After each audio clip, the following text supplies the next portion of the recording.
All right, good evening, guys. Welcome back to episode, I don't know, 19, 18, 19. 19, 19.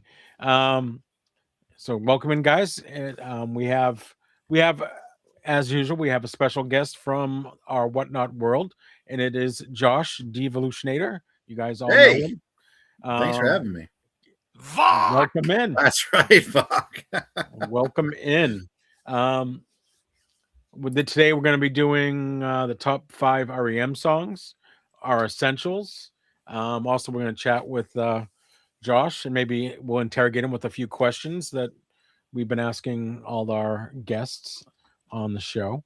Um, so, guys, how's the week gone? How's the snow? Anyone get snow? Am I the only one Oh who yeah, got snow? yeah. Just a You got dusting. you got a dusting. I got 8 inches of snow and gone Beautiful through 77 degrees. 77 Sunny degrees skies. today. And Devo, you're where are you? PA?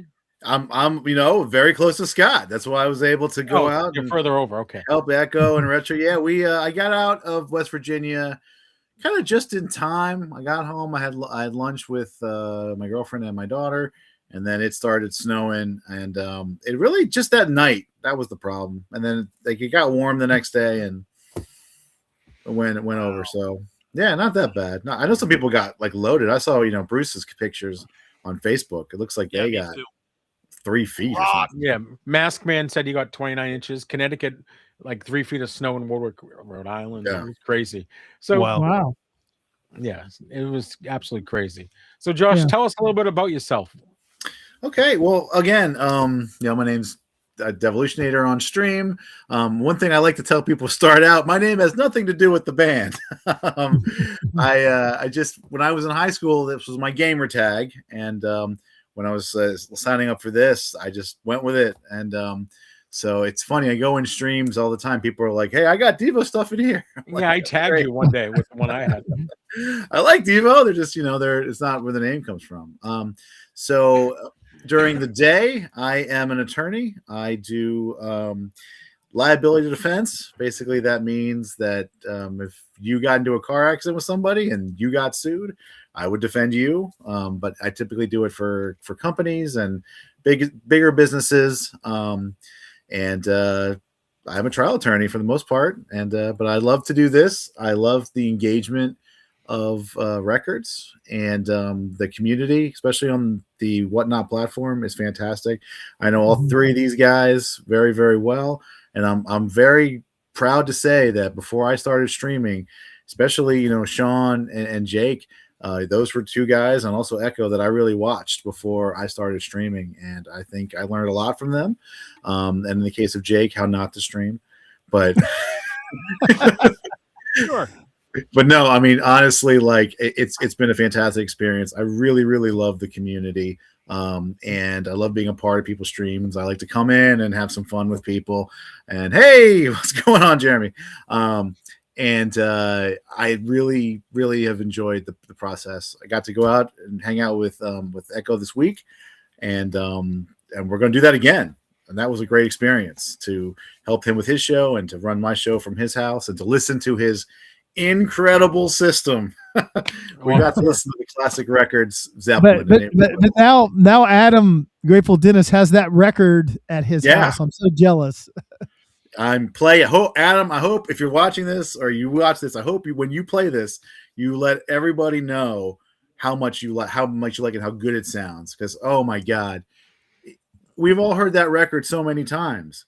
And that's what's so amazing, I think, to me about vinyl is I'll put on a record of something I've heard, and I've heard 100 times on digital streaming, tapes, cassettes, and then you sit back and listen to it, and you're like, wow, there's like a whole section of this album, of these songs that I never heard before.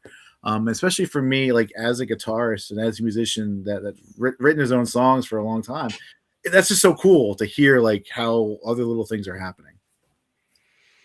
Yeah, I'm now on the search for that record, and I got to figure out the telltale signs because I'm sure they're again sometimes they're just sitting there and no one knows, and it looks like it might be a reissue. I don't know. I have to. It'll just look a little more expensive than the other ones. That cover is so white. I mean, it's nice. Yeah, I mean, I've listened to the RL the hot mix a million times, I mean, I don't own it anymore, but when I got one, I listened to it over and over, test played it on here, and that was amazing. But again, it was more bassy. I really look forward. I want to try to get my hands on that record. Maybe people don't know we're talking about the Classic Records issue of Led Zeppelin 2. I don't think we said that. In case somebody Led Zeppelin listens later, that's what we're talking about. I just thought it was all those really nice records we had in the show. I thought it was the most impressive record when I listened to it. That was the one I was like, wow, that's unbelievable. And I'll tell you, I mean, to me, there's a 76 pressing of Zeppelin 2 that is really also impressive in its own right.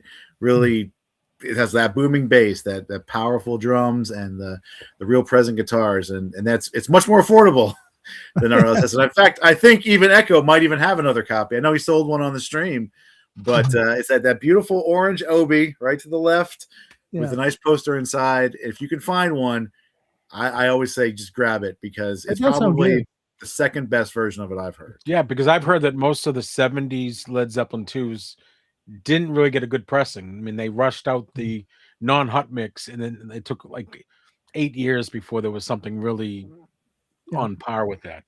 All right, so now we get to the question where we ask you some questions. Okay. And I already know one of the answers because I know what you like. The in the shrink or out of the shrink? In the shrink with the hype. I think everybody knows that about me. I get tagged so many times like, this guy's got shrinking hype, this guy's got shrinking hype. And I do. I have bought a lot of stuff just because it was in the shrink and the hype. Yeah, because every once in a while when I run something with the shrink and the hype, someone says your name almost immediately. It's like, so I already knew the answer to that one. That's the rep. All right, so the next question is a twofold one. If you could see anybody alive that you haven't seen, who would it be? And if anyone who's passed would you want to go see? Wow, that's a great thing. So I'll cheat a little bit because I really would love to see like an Elton John, Billy Joel show. Never got the chance to see that. I know they've come around a couple times and now they're getting older, especially I know Billy has some health problems and I think Elton does too. But I would love to see them even despite that because I just can't imagine how great of a show that would be. And I mean, Dead probably a little bit of a cheat in of itself, but I would have loved to have seen the original Beatles, like right around, the time they kind of stopped touring. That would have been kind of an amazing experience to see that, or Hendrix too. Just being a guitarist myself, to see him just dominate for 2 hours would have been pretty crazy. All right, my next question would be, what is the album you listen to the most in your collection? That I listen to the most, probably the one that Jake nominated, I think was it last week, probably Siamese Dream. I'm a huge Pumpkins fan. I'm a huge Siamese Dream fan. That record changed kind of changed my life. And I was into like rap and hardcore metal at the time. And I heard that record and it just completely refocused my view on what I wanted to identify with as music. Cool. You guys have any questions for him? Vok, I got a question for you. I want to know what Vok's first album purchase was, whether it was CD, cassette, 8-track, vinyl. What was it? So I do remember, being in those clubs, and I do think I got a ton of those cassettes. But I will tell you, I do have a very distinct memory of the first thing that I got, that I saved up for, that I mowed lawns for. It was Aerosmith's "Get a Grip." It was like that was the first one that I really, even back then, when they come out 93, 91, 92, something like that. I remember having to save up $20 for that, which wasn't easy then.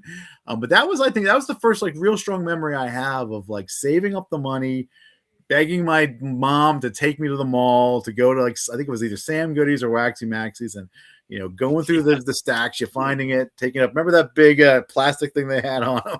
Oh yeah, taking it home, and then ripping it apart and listening to it on my Iowa portable CD player.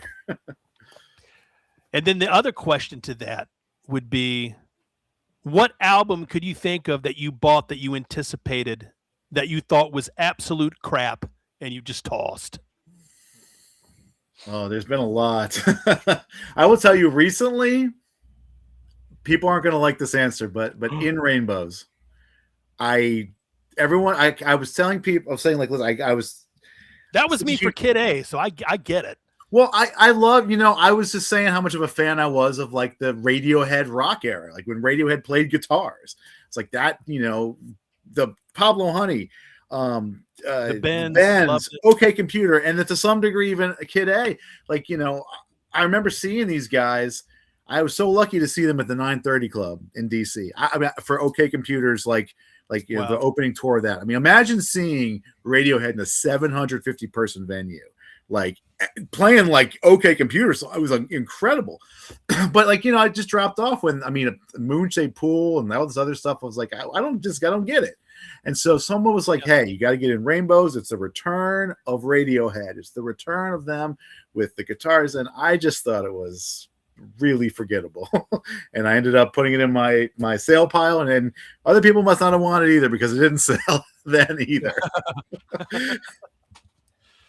Well, thank you for that. Thank you for the honesty. Yeah. I think we all have those. Yeah. You have a fan, Josh. No, good. Hey, excellent. That's my daughter. That's my daughter, M. Hi, sweetheart. It's good. I would say that it's good that if your daughter's your fan, that would be fantastic. That's a good thing. If she's heckling you, I'd be a little. No, that's not unusual. All right. So the next segment of the show is new arrivals. What have we gotten? And we always start with our guest. Yes, sweetheart. I'm on the stream, honey. She's knocking at the door. Please go ahead. Sorry about that. So we're at the point now where it's time for you to show your new arrivals for the week. It's like, bruh, I'm coming in. It's like that interview with that guy with the kid snuck in the door and they chased him away. Sweetheart, just for a minute, okay, honey? Whoa, careful. Sweetheart, I'm on the stream, honey. It's time for you to show your new arrivals. Okay.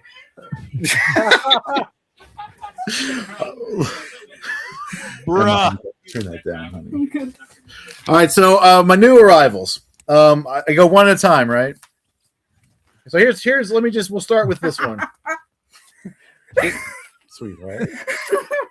So this is Flicker Stick. I got this from our friend North Texas Vinyl. As you know, he's not just a seller on the app, but he owns a label. GI is amazing. Amazing. Yep, DFW Legacy Series. And so this is the I have the other one, which is Remembering the Astronauts or Welcoming Home the Astronauts, I think, which is a fantastic. Guys, if you've not heard that record by Flicker Stick, definitely get it because it is incredible. But this is their new release, and it's a limited edition purple vinyl, and I cannot wait to listen to it. He played it on stream, and it sounded great. And so I am really interested in listening to this. I'm a huge fan of Flicker Stick, and I totally recommend that people get that Welcoming Home the Astronauts album. Put it on your list. Check it out. Scott, you especially will love it. I wrote it down there on my notes. So do I do all mine or do we go around in a circle? No, you can do all yours. We'll do all right. So who the heck is Mrs. Sharp Crossing? So we'll cheat a little bit. Sorry, I like to use it. As you can tell, I'm a big fan of The Shrink and the Hype. So Yes. Billy Joel's greatest hits in The Shrink and the Hype. So I can't get that. Is a great record. And then, of course, Queen, the game with the sparkly silver thing. Shrink with the Hype. And as you guys know, there are two versions of The Shrink and the Hype. I had the matte cover version with The Shrink and the Hype. Now I have the silver cover version in The Shrink and the Hype. It's different. It's different. It really is. I promise you it's different. We just added that record to the 500 a couple of weeks ago. It's fantastic. Yeah. You're convincing me so much that it's different that I don't think it's different. Sweet. And I had to celebrate two pickups from my friend Scott. Night Songs by Cinderella And Back to the Future, my absolute favorite movie of all time, which I've seen probably close to 100 times. I am starting a display of Back to the Future stuff. I have a bunch of ephemera. What are you even trying to So say? Is that I'm English? going to put up there. Oh yeah, ephemera. Yeah. Ephemera. Okay. Nice, and thank you for your purchases, Josh. Oh, of course. Yeah. And one more thing, real quick. Signed copy of Sleepy Eyed. Why is everyone saying low? Be more enthusiastic, people. Sweet. But they're not showing enthusiasm. I This is understand. your show. And it's actually not my show. I'm a guest on their show. I don't even know who these three guys are. Well, that's But they look cool. okay. Why can't I talk? Because it's not for that, honey. Thank you very much. All right, who's next? Who wants to go Yeah, next? everyone loves you. Scott, you want to go? You got records in your hand, brother. I got a record. I just pick. I always just pick a couple. I got the website exclusive here of the tripod. Johnny had it, so I picked it up from Channel 910. So got it this week. Is that the smoke? It's I don't know what is it. OPEC Orchid and Canary Yellow. Ooh. Yeah, it was Very nice. little more for that one, but I thought, well, that's more collectible, so I'll get that. And then another friend of mine from the app, Old Habits, who's not a seller, he's a customer. Every once in a while, we'll do some trades, and I've been looking for a first press UK or US Disintegration, and this is a UK. So I traded him a Japanese press that he wanted, and I got this one. So I'm excited nice. to finally have it. Just trying to leave. Nice. Schwan. Well, yeah, I guess I'll go. I got a lot. I mean, I got so many packages today. It's crazy. It's just the weather. So I got from Cap City Pop. This is Hidemi Ishikawa. This was the last record I needed for her collection. So I got that. Very nice. This also came in today, and I will be sending one to. Hey. Am I backwards? Yep, you're back. Yeah, you're backwards. Yeah, what the heck? It's upside down. No, it's backwards. Oh, All right, let me weird. get the. I can't tell. All right, so that. There you go. Hey. Right. There you go. So I'll be sending one to Jake and Scott. You'll both be getting one of these, Why, Oh, thank thank you, you. kind and you sir. can do whatever it is you want. If you want to give it away, whatever. Stacy sent me this. Tay-tay! Although, and it's funny because I don't have this. I have the original version, but not this one. And it's a palette record because I can tell by the stickers. And then now I'm only missing Reputation for our collection. I heard that she's supposed to be coming out with Taylor's version of Reputation. I mean, because we all know that VC Vinyl has all the orange copies. So Are they all done with that? Right. Then we got I think they still have a few. from Scott. Thank you, sir. I saw that in person. And I got this today. This I actually got today. I didn't know I didn't have it. John Prine, Aimless Love. John Prine. And then this was a great surprise because I don't have a great copy of it. From Scott they sent me 100 stickers too, I think. I don't know where they all went right now, but a bunch of stickers. Thank you. Thomas Bum sent me that as a buyer's appreciation giveaway. Look at T-Bum. Amy Grant, the collection. So I think that's. Oh, and I got the Temptations, All Directions. What is that? Is that a studio record or a comp? Yeah, it's a studio record. Hmm.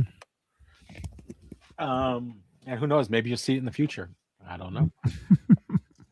Like at 10:30? No. Like maybe it'll be an essential. I don't know. Stacy has corrected me, and she has said there's no Taylor's version Reputation coming. But is there even a regular version of it coming? Because she owns the catalog now, right? She could release it, just the regular version. Yeah, because I don't want a picture disc and I don't have 25. I refuse to buy the picture disc. I won't buy one. Yeah. Reputation's the only one I don't have too. And it's out of print, so it's selling for like $150. It's Crazy. It is a lot. It is.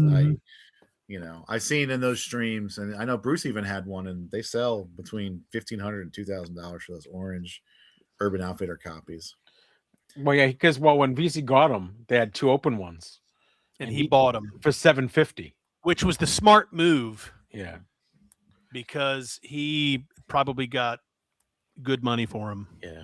I mean, he sold. I know I was on stream when he sold one for $1,500. So that's double your money right there. Oh yeah. All right. So Jake, what did you get this week? So I got a couple of records. I have been kind of on the Rhino Reserve kick a little bit after listening to America's self-titled Rhino Reserve, which anytime I talk about it, I'm going to tell y'all got to get America self-titled Rhino Reserve. Sounds great. The other Rhino Reserve I got was Porno for Pyros. I had the original press of this, which I sold. It was a European press, and I'm probably 100% certain that this is probably going to sound way better than the original. Original sounded fine, but I think just clarity-wise, if this is going to sound anything like America Self-Titled, I am super pumped because you can get an original for about $150, $160 if it's a European press. You can go to your record store, get a Rhino Reserve for $30, $31. Well, so killer deal. The first time somebody listens to one of those Rhino releases, whether it's Hi-Fi Reserve, and says it's bad, it'll be the first time because I haven't heard it yet. Everyone I listen to is spectacular. Yeah. I mean, what they did with the Black Sabbath records is incredible. Amazing. Yeah. So the next is a recommendation that I'm going to give to all of you that I think all of you should get. It's imperative that you get it. And, up until recently, I think the only thing I could get my hands on, which I had, was the CD of it. And that's Jeff Buckley's Live at Sinai, however you want to pronounce it. Sinai, tomato. What I love about this record, it's a full record set. What I love about this album is, I was telling Scott earlier, Jeff Buckley left us way too early and tragically, unfortunately, because the music that he created and the tones, I mean, just the sounds with that man's voice, what he could do. It's upsetting because you always wonder like what he could have been. Yeah. Because he was really trending upward and he was taking music somewhere where like no one was going. I mean, there was a very jazz influence with rock and roll. He was very edgy, but he also had a very kind of jazzy thing about him, which I loved. And his voice on top of that, he played two instruments wonderfully. He played a guitar like you wouldn't believe. He was a great guitar player, but his voice is an instrument in itself. What's great about this record is he sings covers probably better than the original artists. He's got a few Bob Dylan tunes in here that he covers, a few Van Morrison tunes. The Way Young Lovers Do, I actually think is better than Van's original version. And he also covers Van Morrison's Sweet Thing, which is one of my favorite songs. His cover is great. I'd still say that Van probably wins on that one, but he also does Just Like a Woman. I think he does. Does he do Nina Simone on that one? Or is that in Olympia? The Olympia could be Olympia. But this is one. You can go to your record store. You can get it probably for about $72 to $75. It's well worth it. I think that all of you will absolutely love it. And it's just Jeff Buckley and his electric guitar. It's a very intimate club, very intimate space. I mean, just to follow up on what Jake's saying, like Mojo Pin and Grace, unbelievable. They do like he just goes seamlessly back and forth between like jazz and rock and like soul, and it's just he like, does it all. These things work in the way that he presents them, but they do, and they're incredible. And his voice is just absolutely amazing. He's very similar to an artist that Scott. Did you end up listening to the Owsley record that I recommended to you? I don't think I did yet. No, I did. Yes, I did listen to it. So Will Owsley is another guy that solo artist, amazing guitar talent. He actually played with Amy Grant. He was like her band leader and guitarist for a long time. And he same thing, 2 incredible records. And he's one of those guys that went for a swim in the middle of the night for no reason and never came back to shore. And Don't go swimming with your boots on. Yes. That's the one thing I will tell you. Don't go swimming with your damn boots on and fully clothed, which he did, and the currents took him. Anybody in here though that's a Jeff Buckley fan, please do yourself a favor and check out Owsley. I think you'll, for the reasons you like Jeff Buckley, you'll like Will Owsley. It's fantastic. And we'll talk about the Hall of Fame after we do all the stuff, because I know Jeff Buckley was nominated, but we'll talk about that near the end, guys. So we'll save that conversation Perfect. later on. So we're gonna get ready for our essentials, but I had put out a challenge to our listeners, and Jake, you don't know anything about this, and it's pretty good.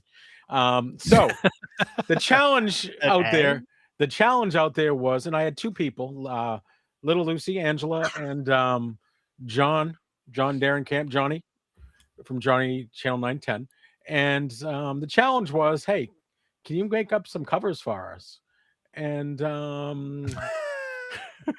I want that. I want that. That is unbelievable. And that's the new slip mat. So we gotta do a slip mat. Johnny sent me like 25 different ones. Oh my god. Lucy sent me two, and Lucy's Photoshop skills are like mine, but this is the one that she sent. It's not big enough to see. Phillips. But this is all of us on it. It's all of us. There was a couple others. Well, there's more. I'm going to show a few. This one's kind of my favorite. And I'll try to get a bigger ones at some point. I'll put them on the Discord. I love them. And then there was this one. Yes, dude, these are amazing. Then there was this one. What else? This one always disturbed me. Who did that? You know, right now I'm trying. Okay, Johnny. I'm trying to recreate this with me and my wife. That's my thing. So if Johnny's doing it, I gotta have Johnny do this for me. Here, this one's the most disturbing for me. Is this one right here? Ready? And I'll get bigger version. I'll put these on the Discord. Oh, these are great. Greg Allman and Cher. And there's two of me. Yeah. And there is more. We will share those on the Discord or whatever. That should be Scott and Jim. But we'll not just Gonzo and Gonzo. We'll just leave this one up. All right. There we go. I love that one. Yeah. That one's perfect. So yeah. I want a slip mat. All right. So now let's get into the essentials, and each one of us will do one of the essentials and then go to the next person. And our guest always goes first. All right. So your first essential, sir. So, when this record came out, I was just blown away because they weren't making stuff like this. I was, getting really frustrated with music at the time because at this time I was in a band and I wanted to write, the songs that I like to listen to, and those were rock songs for the most part. And when this record came out, I was like, finally, somebody's playing my music. And it is, of course, The Darkness, Permission to Land. There you go, man. And this album totally blew my mind. 2003. Oh my God. This came out and I was just amazing. Of course, I've got a OG copy. And if I can't have it in Trick in the Hype, certainly wouldn't mind it with a gold stamp promo.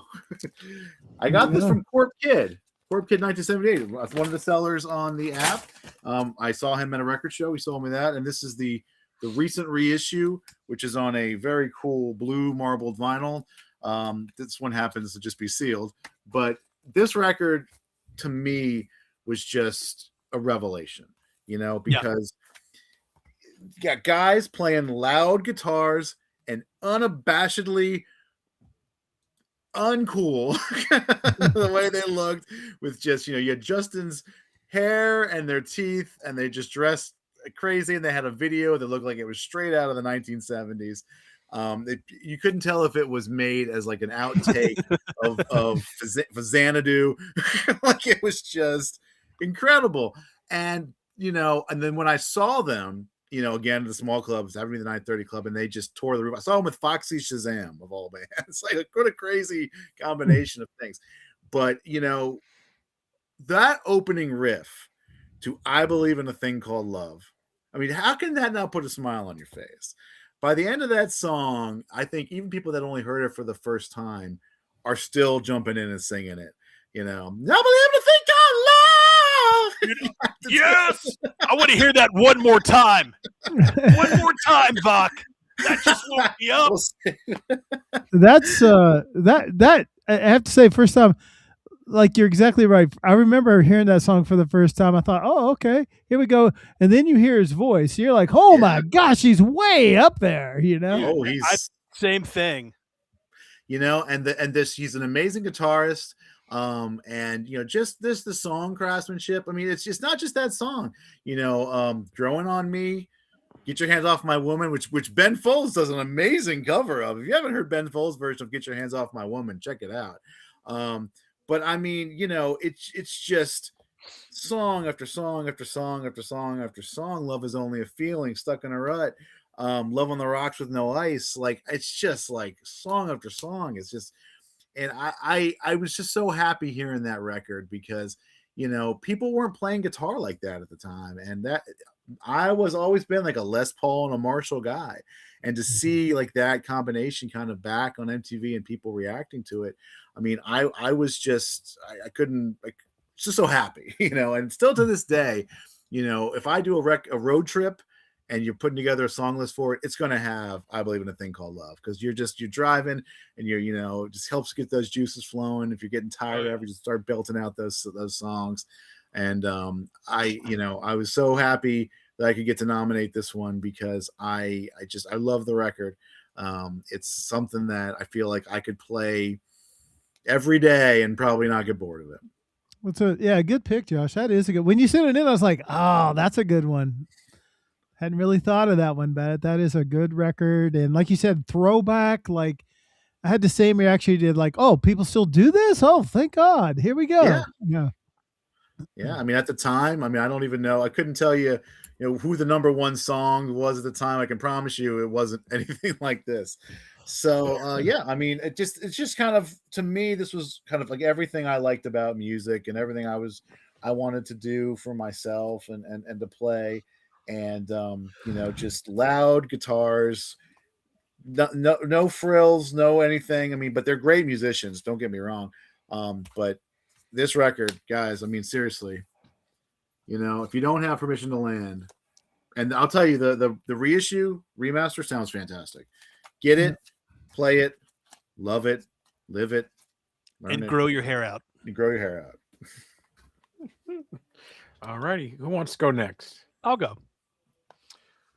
second. Another band that makes you wonder what they could have done beyond the two studio albums that they put together.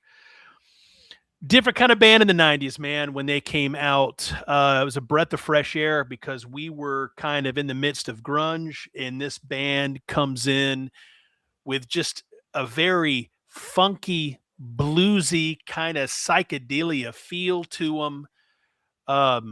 Not to mention the lead singer's voice is just unbelievable. And I mean, great band. I remember, I was about 15, 16 when this album came out, and a lot of people just couldn't stand it because the video was on just repeat on MTV nonstop.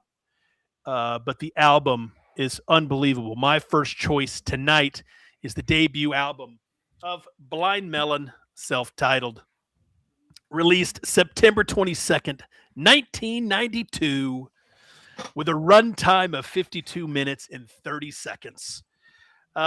Worldwide sales on this, in the U.S., 4 million. Pretty healthy debut, selling 4 million copies, really running off the main title track of the album. No Rain, but also had one of my favorite songs on the record, which is Change.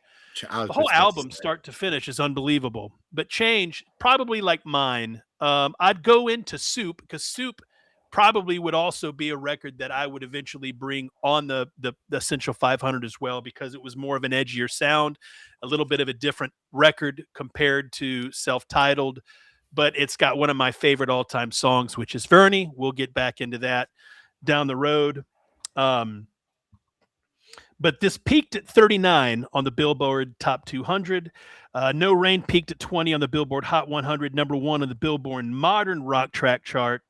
And I think Change also was within the top 10. Well, the song on that record that gets to me, Tones of Home. Dude, it's a banger, man. I love that song. It's just the guitar, the songmanship, Shannon's voice, the just everything of it is just, I love that song. I mean, Soak the Sun, great opener too. Yep. On that record. And then, I always recommend people, the musical vinyl is great, but there's a version that has the Sippin' Time sessions on it, which is the EP that came out right before their self-titled record. And it has a lot of the same songs, but reworked versions of them came from the follow-up. And I'm telling you guys, like, another solid pick by Jake, right along with the Jeff Buckley. If you're a fan of just that pure Southern rock and roll, get this Shannon's voice. Yep. It's such a loss. It's such a loss. Big time. Little story here. I had the opportunity to go see Blind Melon perform at Numbers in Houston, which was his last show. And my grandparents, for whatever reason, they did this to me a few times, but for whatever reason, I could not go with two of my buddies that went. They saw him at Numbers, which was a small venue in Houston at the time, and they said the show was great. They just said he looked tired, but the performance was unbelievable from what they said. And then unfortunately he got on the bus, went to New Orleans, and he never woke up. And it's just, again, another, tragedy, another tragic loss, another artist gone, a phenomenal artist gone too soon. And what was great about Blind Melon is all the music that was out in the early 90s, right? Like I said, you were coming out with grunge, alternative was kind of, peeking into that. These guys came in with something a little different.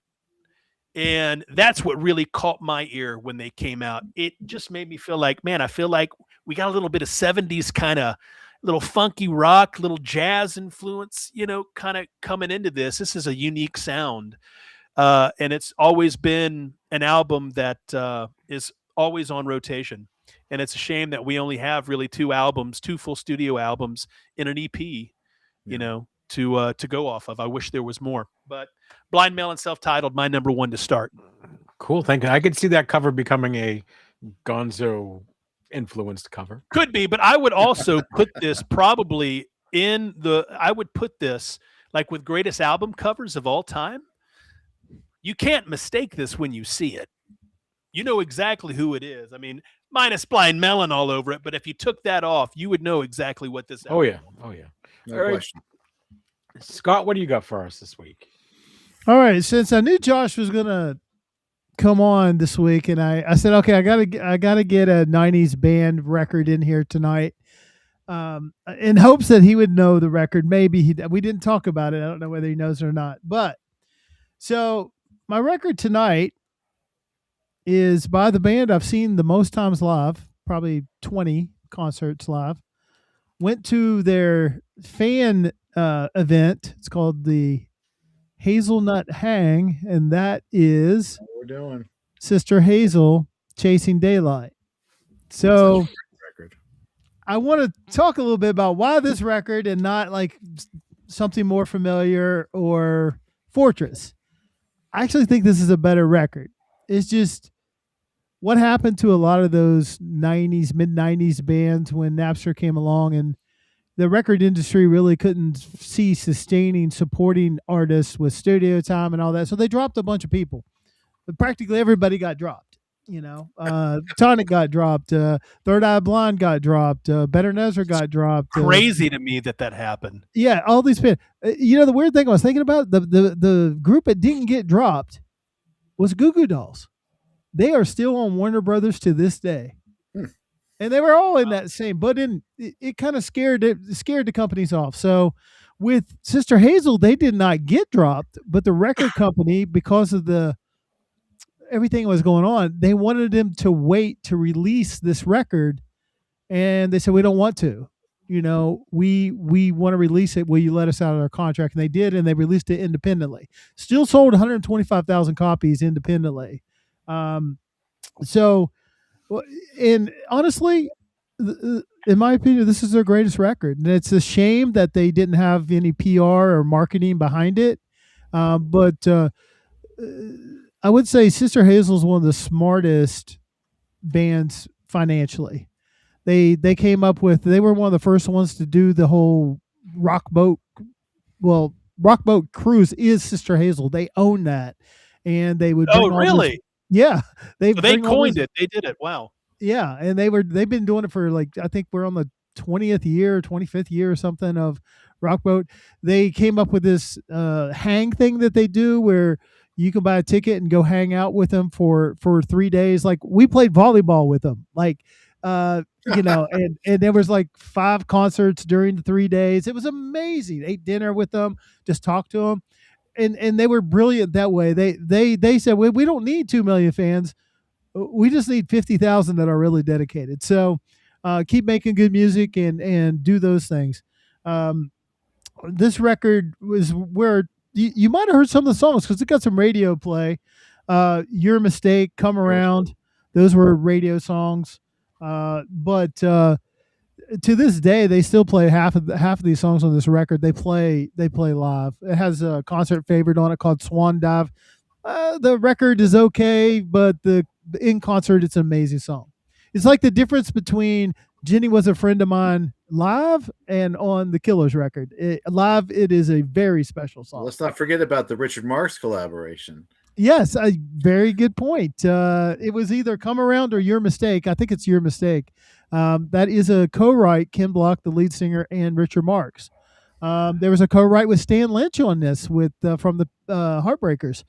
So, and if you don't know who Sister Hazel is, I know you do. You just thought it was probably Blues Traveler.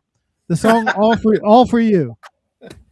That is not All for You is not Dave Matthews or Blues Traveler. It is Sister Hazel. Hey, change your mind. A lot of people do. Everybody thought it was Blues Traveler with that song. Yeah. And if you don't know Sister Hazel, I would say blend like that sound, that Dave Matthews Blues Traveler sound with the Eagles, you know, and you probably have Sister Hazel. Harmonies they kill the harmonies. 2 very good singers in the band, and their voices just mesh perfectly. So, I won't go on and on about it, other than to say, if you say, man, I'd like to find a hidden gem. I don't know if this is available anymore. It was a website only release, but find it on CD, stream it. It is just an amazing. It was Ken Block at his peak. And, he wrote some good songs. Change Your Mind, Champagne High, Your Winter is on Fortress. Those are all great songs.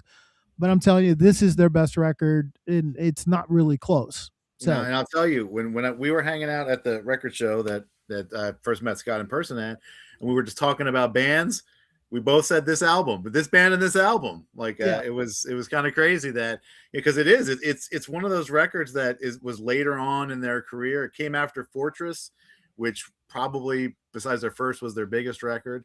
And again, buried in the early 2000s kind of changeover, but it's a fantastic record. Yep. Lost Souls. I agree. Ken Block's voice is just so distinctive. I think that he could just be an acoustic guitar in him, and it's really enjoyable. I highly suggest, this album, Fortress, you'd have a great listening party. Here's the thing, like, everybody probably thinks if they did know them, they went away. No, they have 14 albums. They just kept making music. Yeah, I love Champagne High. 2 Souls, I love it. Love Champagne High. It's the better of the two Champagne songs, the Champagne It's great Supernova about- and Champagne High. It's great with a lot of those bands, right? That had some modest success on early records, and they just keep going out there and they keep doing the music. I would say, Big Head Todd and the Monsters, another band that just known more so for live performances, but they've kept making music. Hootie and the Blowfish, right? Another band, just keep getting out there, still doing stuff, still making music. I have so much appreciation for a lot of the guys that just keep going out there and making albums and creating. And, to that end, just to mention of the '90s bands, Toadies have a new record coming out in May. The Chaser, it's coming out in May. So that's awesome. If you support them, self-released new label. Check it out. All right. So that Sister Hazel is available on their website. Oh, okay, fantastic. grab it. It's a pretty decent press of it too. They did a good job. All right. So my first album for today, I'm sure you guys want me to hear me say names like RZA, Jizza, Old Dirty Bastard, Method Man, Raekwon, Ghostface Killer, Inspector Deck, and so you guys know what my record is now by saying all those names. 3-6 was East Coast hip. I think we lost them. Gritty lo-fi boom baps. And I figured it was some figured it was 3-6. Yep. So this record, back to the East Coast, helped think of all the names of these artists that are all on their own now. I mean, this came out in what? 1995. Released in 1993. It was nominated for album best rap album. It was nominated 9 Grammys. It lost to Naughty by Nature. Oh well, but this is probably one of the most asked for records that comes in my room all the time. How many people ask for this? Yep. An OG. I've had an OG before. Pretty pricey, but also pretty beat up. Album would be DJ copies and stuff, and it's not the best. Let's see. I lost my spot.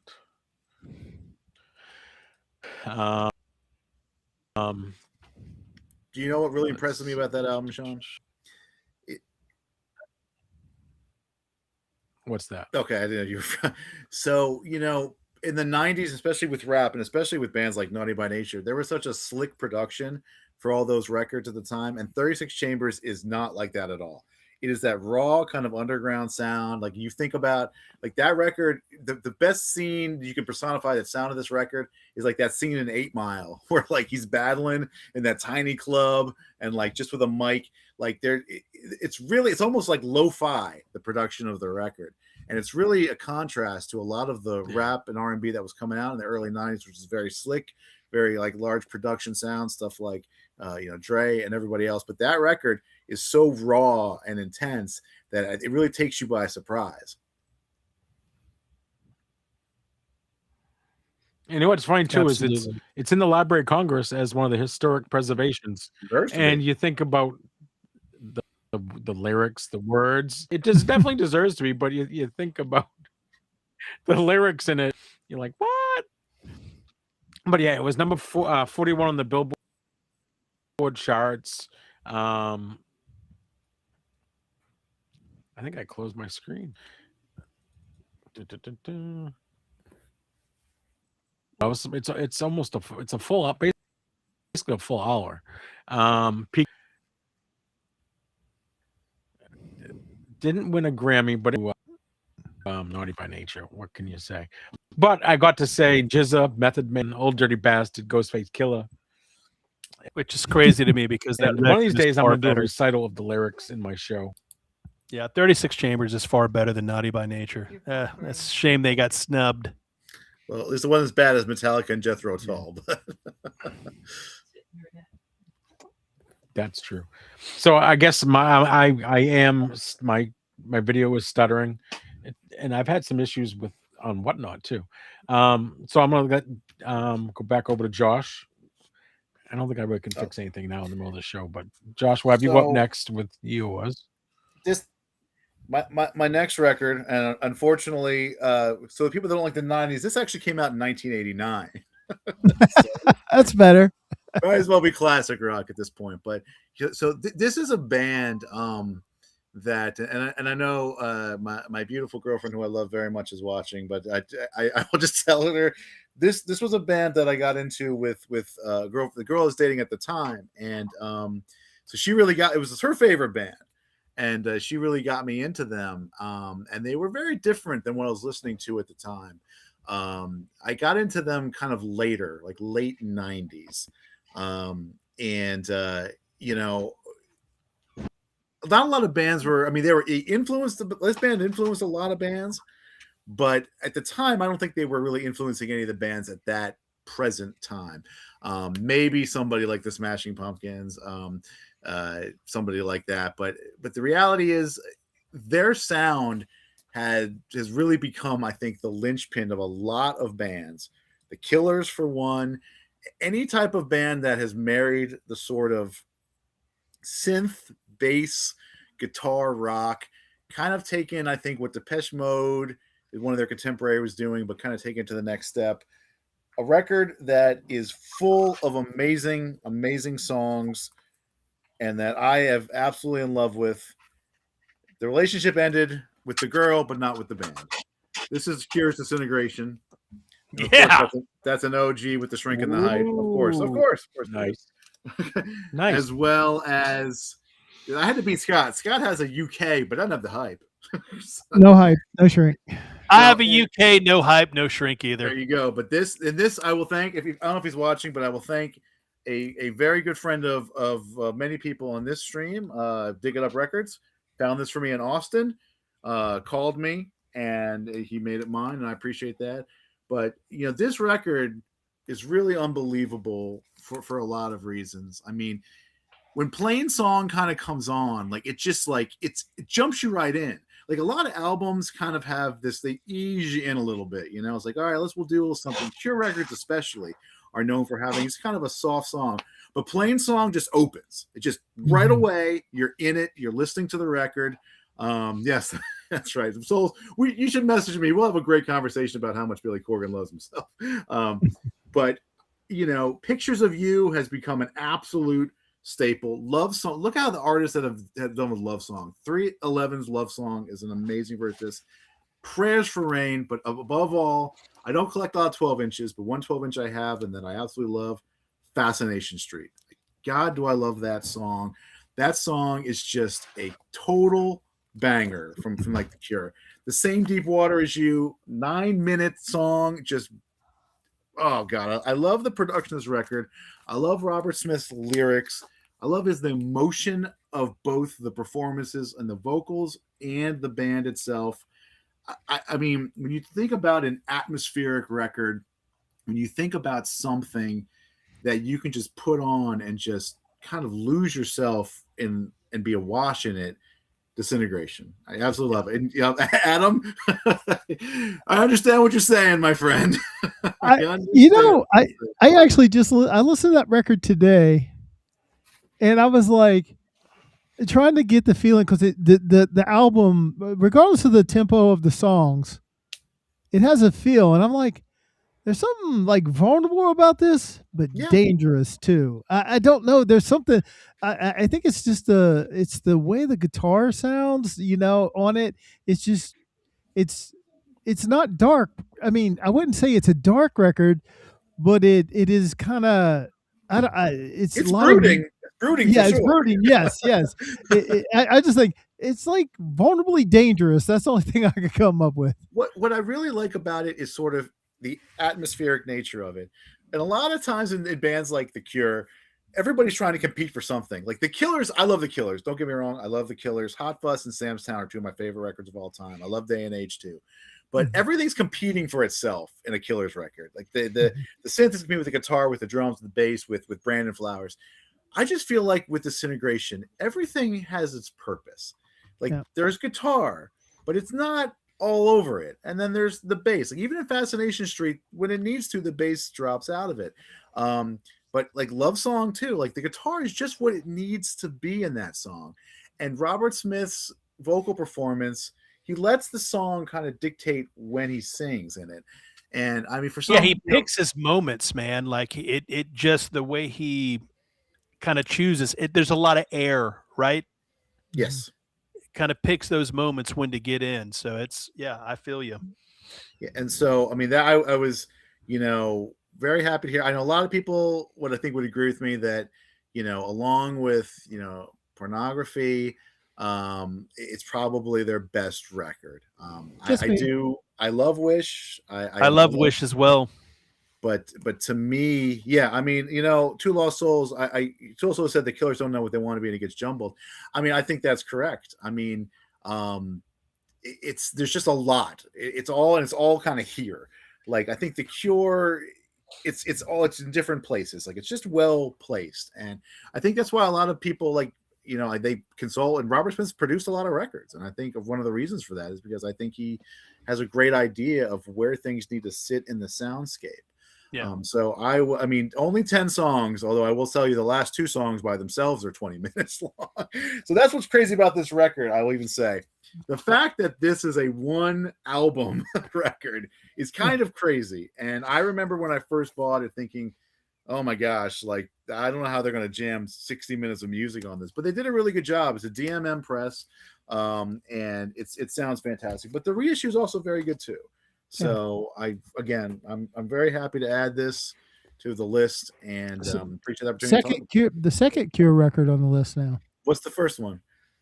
Kiss Me, Kiss Me.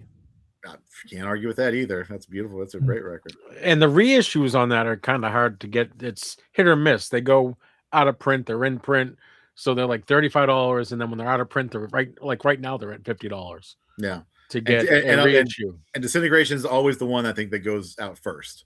Yeah, that and Kiss Me, and maybe Boys Don't Cry, Pornography. You can always find 17 Seconds. You can always find Faith. You can always find Wish. But like for now, it's if in the record store, and I always like to check the Cure section. So so all right, I think it's your turn, right, Jake? Yeah, my second one, I think Tucker might be a little pumped because we're leaving the 90s, but this album came out February 8th of 2000, Tucker. So we just made the cut, baby. We just made the cut into 2000. Scott could probably also come in and give a little insight on this as well, because it's a band that Scott really enjoys, likes a lot. We've, had conversation about some of the albums. But, one thing, we recently lost Brad Arnold, which really stinks. He's an amazing artist, musician, hell of a singer, great band. And the album I wanted to bring up is 3 Doors Down. Great record. The Better Life. Yeah. Released February 8th, 2000. Running time of 44 minutes, 55 seconds long. And peaked at number 7 on the Billboard 200. We did an estimated 6 million copies sold in the U.S. and I think approximately 7 to 8 million worldwide. Peaked at number 7 on the Billboard Top 200. Singles, obviously, Kryptonite, Loser, which were the 2 songs I loved. Loser is probably my favorite song on the record. Kryptonite is the song that just got record play or radio play nonstop. When this album came out, I was working out at a bar and grill. It was called O'Keefe's Bar and Grill in Clearwater Beach, Florida. And I remember when this album came out.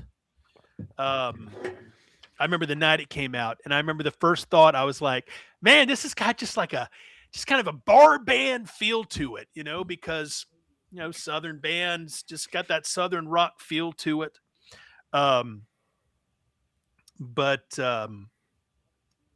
It had Be Like That, which also charted on the Hot 100 rock charts. Duck and Run was top 5 mainstream rock. Duck and Run, very underrated. That's such a good song. Yeah. Very underrated, man. And I'll admit, I was not a huge 3 Doors Down fan when they first came out. It was, kind of how we were discussing earlier. We were talking about, kind of going over our Counting Crows likes. And one thing that Vach had said was, thing about August and everything after is it's kind of like background stuff. This record was kind of like that background record for me because I always heard it at work. They always played it at work. So it was background music. So anytime I would come out, I would always pick up various songs here and there. And over the years, I kind of find myself coming back to it. And, because this is, right around the time, obviously, they were out, Creed was out, a lot of those kind of Southern rock, bands kind of doing their thing. But this really was a record that kind of took us out of the 90s grunge, kind of carried. I would still kind of consider this record, kind of a 2000s alternative rock, just kind of a change of where the music direction was kind of going of the time. Kryptonite was straight up alternative rock song, and then 100%, some of the other songs veered little kind of veered Southern rock mix in yeah. there. Yeah. So again, it's just another one of those records, it kind of takes you back to your Southern rock roots when you think of a little Leonard Skinner and some of those bands, a lot of these bands that were coming out of Florida at the time, on the deep South, just kind of bringing the Southern rock back, from the catacombs, if you will, because it been gone for a while. And one of the greatest things, I think one of the things that really shows the timelessness of a song like Kryptonite, Brad Arnold wrote that when he was 15 years old, bored in a high school class. He penned that out and kind of hummed the melody to himself. And I mean, it's like Daniel Johns of Silverchair. These guys that just write these songs when they're in high school. Yeah, Daniel Johns but they were 15 years old. Yeah, and Brad was 15 when they wrote Kryptonite, and they just grinded it out. I mean, their first demos took they said that I've heard interviews with them. He said they took years to sell. They printed 1,000 of them, and it took just show after show after show until finally people caught on to them. And I mean, they had a really strong following as well. Yeah. I think there's nothing uniquely distinctive about them, right? I mean, the people say, "Oh, they're a cookie cutter, alternative rock band," but I mean, they wrote a lot of quality songs. I mean, I don't have a problem with that. I mean, I don't know why people do. Not every band comes out and has to sound 100% original. In truth, no, there is no band Nobody that's 100% does. original. I agree with that. I mean, there's only so many chords that you can strum, right? There's only so many things you can do. Yeah. You can't, the wheel's already been invented. You can't reinvent it. But it's going to come in time. When everybody's you can name 4 songs from this record. I mean, how many bands would kill to have somebody be like, have 4 songs, 100%. Yeah, I mean, it's great. And you're right. Duck and Run is a very cool song. I just think Brad Arnold's voice it's very distinctive. And I think that's what makes them a memorable band as opposed to maybe just kind of a flash in the pan. I think Brad's kind of unique tenor and the tone of his voice makes them memorable, to whereas maybe if they had just sort of a an average kind of singer, that they may not have been. Same thing with Maiden. I mean, if they stayed on with their first singer and didn't get Bruce Dickinson, different story. Angel or Crocus, but I'll leave. I know we got some classic rock fans, so probably got a lot of fans of Skynyrd out there, and everybody loves That Smell, right? There's a live cover by Three Doors Down of That Smell, and I tell you, they blow that dual guitar lead that the two guys in Three Doors Down, amazing. So if you don't have it, go to the store, go grab it. I think you'll enjoy it. Come back to your Southern rock roots. 3 Doors Down, The Better Life, record number 2 for the Essential 500 for the Shenanigans of Gonzo. Scotty, you're up, baby. Avalon Sunset. I don't even know if it's a top 500 Van Morrison record. Free bird. That just tells you how many records he has, right? No, I'd have to go. I still have to go. Astral Weeks, Moondance. Is it me, Please. Sean? It's me. It's you. Oh, okay. It is you. All right. Well, yeah, it's you. I'm gonna probably please some people, and some people going I don't even know who this is. All right, so I'm dedicated to bringing a broad bass, and there's one I've been holding back because I was like, okay, anyway, it's going to be this damn record right here. It's Carly Pearce, 29, written in stone, country. It is a country record. I'm going to make a bold statement. This is the best country record in the last 25 years. I've never Right heard here. it, but I will definitely give it a listen. It is amazing. Now, unfortunately, to get this record, she had to go through. She was married to Michael Ray, who apparently is a country singer. I don't know who the heck he is. For about a year, it was horrendous. Apparently, had a drinking problem and a fidelity problem right out of the gate. Sounds So, country. Yeah, and the funny thing about the album is this is a divorce, heartbreak, getting back on your feet record. I mean, it's almost a concept record. It's so much about that stuff. But what I find interesting is she didn't write one of these songs, so that means she had to work with the songwriters and find the songs that fit the theme. So the what ended up being the most known song on here is a duet with Ashley McBryde called "Never Wanted to Be That Girl," which actually Ashley McBryde wrote that song. It won a Grammy. It was a #1 country song. I think it's like the 7th, 8th, 9th best song on this record. I understand why they sent that to country radio. It's got a good feel, but there are songs about like he's a dog. Dog. Yeah, he's a dog. He's a dog. Like it's called songs like Next Girl, Diamondback, You're Drinking, My Problem. Those are like dogging him out pretty bad. And then there's songs where she's on the other side of it and she's questioning herself. 29, it's about being 29 and freshly divorced. Liability and Messy is about trying to get back up on your feet after that. And one of these songs, Messy, I think it's about really not being ready, for it. So, and then unfortunately her producer, and I forget the guy's name, Busby was her producer, and he died, I think, of a brain aneurysm before this record was made.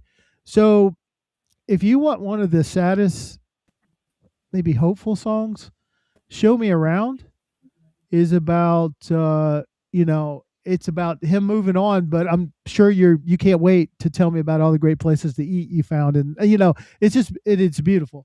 Now here's the thing. I'm holding up the album. Do not buy the album. This is like one of the worst press records in the history of pressing of records. Really? Yes. I had to get 4 copies before I got one that was really playable. And then I had to clean it, play it, degrit it, clean it, play it. And I finally I think it had a lot of feel in the grooves or something. And then the worst part is one of the most beautiful songs, Show Me Around, has inner groove distortion in it. So I was like, anyway, stream it, pick it up on CD, whatever. It's just such a great record. It's shockingly, I was not expecting it. And I was like, oh my gosh, I can't think of a better one. I love Casey Musgrave's Golden Hour. I think that's another one that is a great record.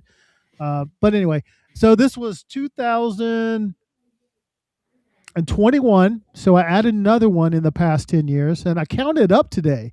This is the 18th record that we put on the list that is from the last 10 years. Stacy, are you listening?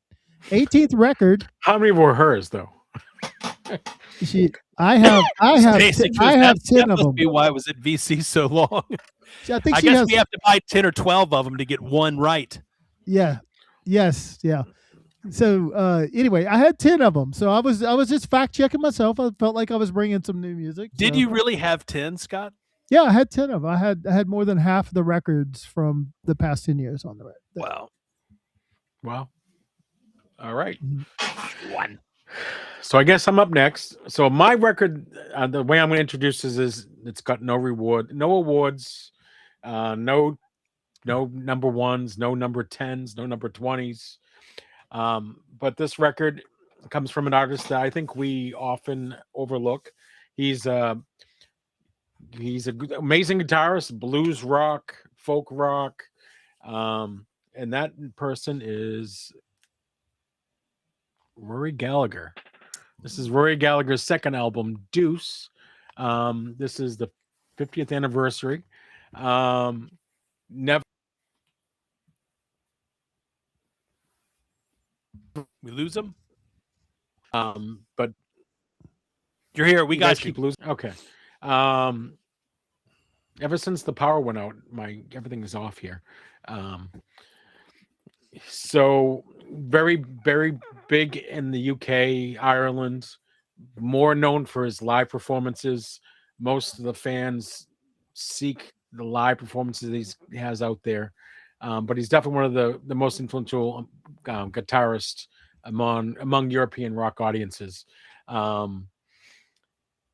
And he's really primarily known by people that are really into guitar aficionados are the ones that are really aware of who he is. Other than that, most people have no idea. And I think that's kind of a shame because I think he is really that good. Well, I think one of the cool things about Rory an Irish guitarist guy, not a lot of people known for that, but you can definitely hear Rory's influence with Brian May.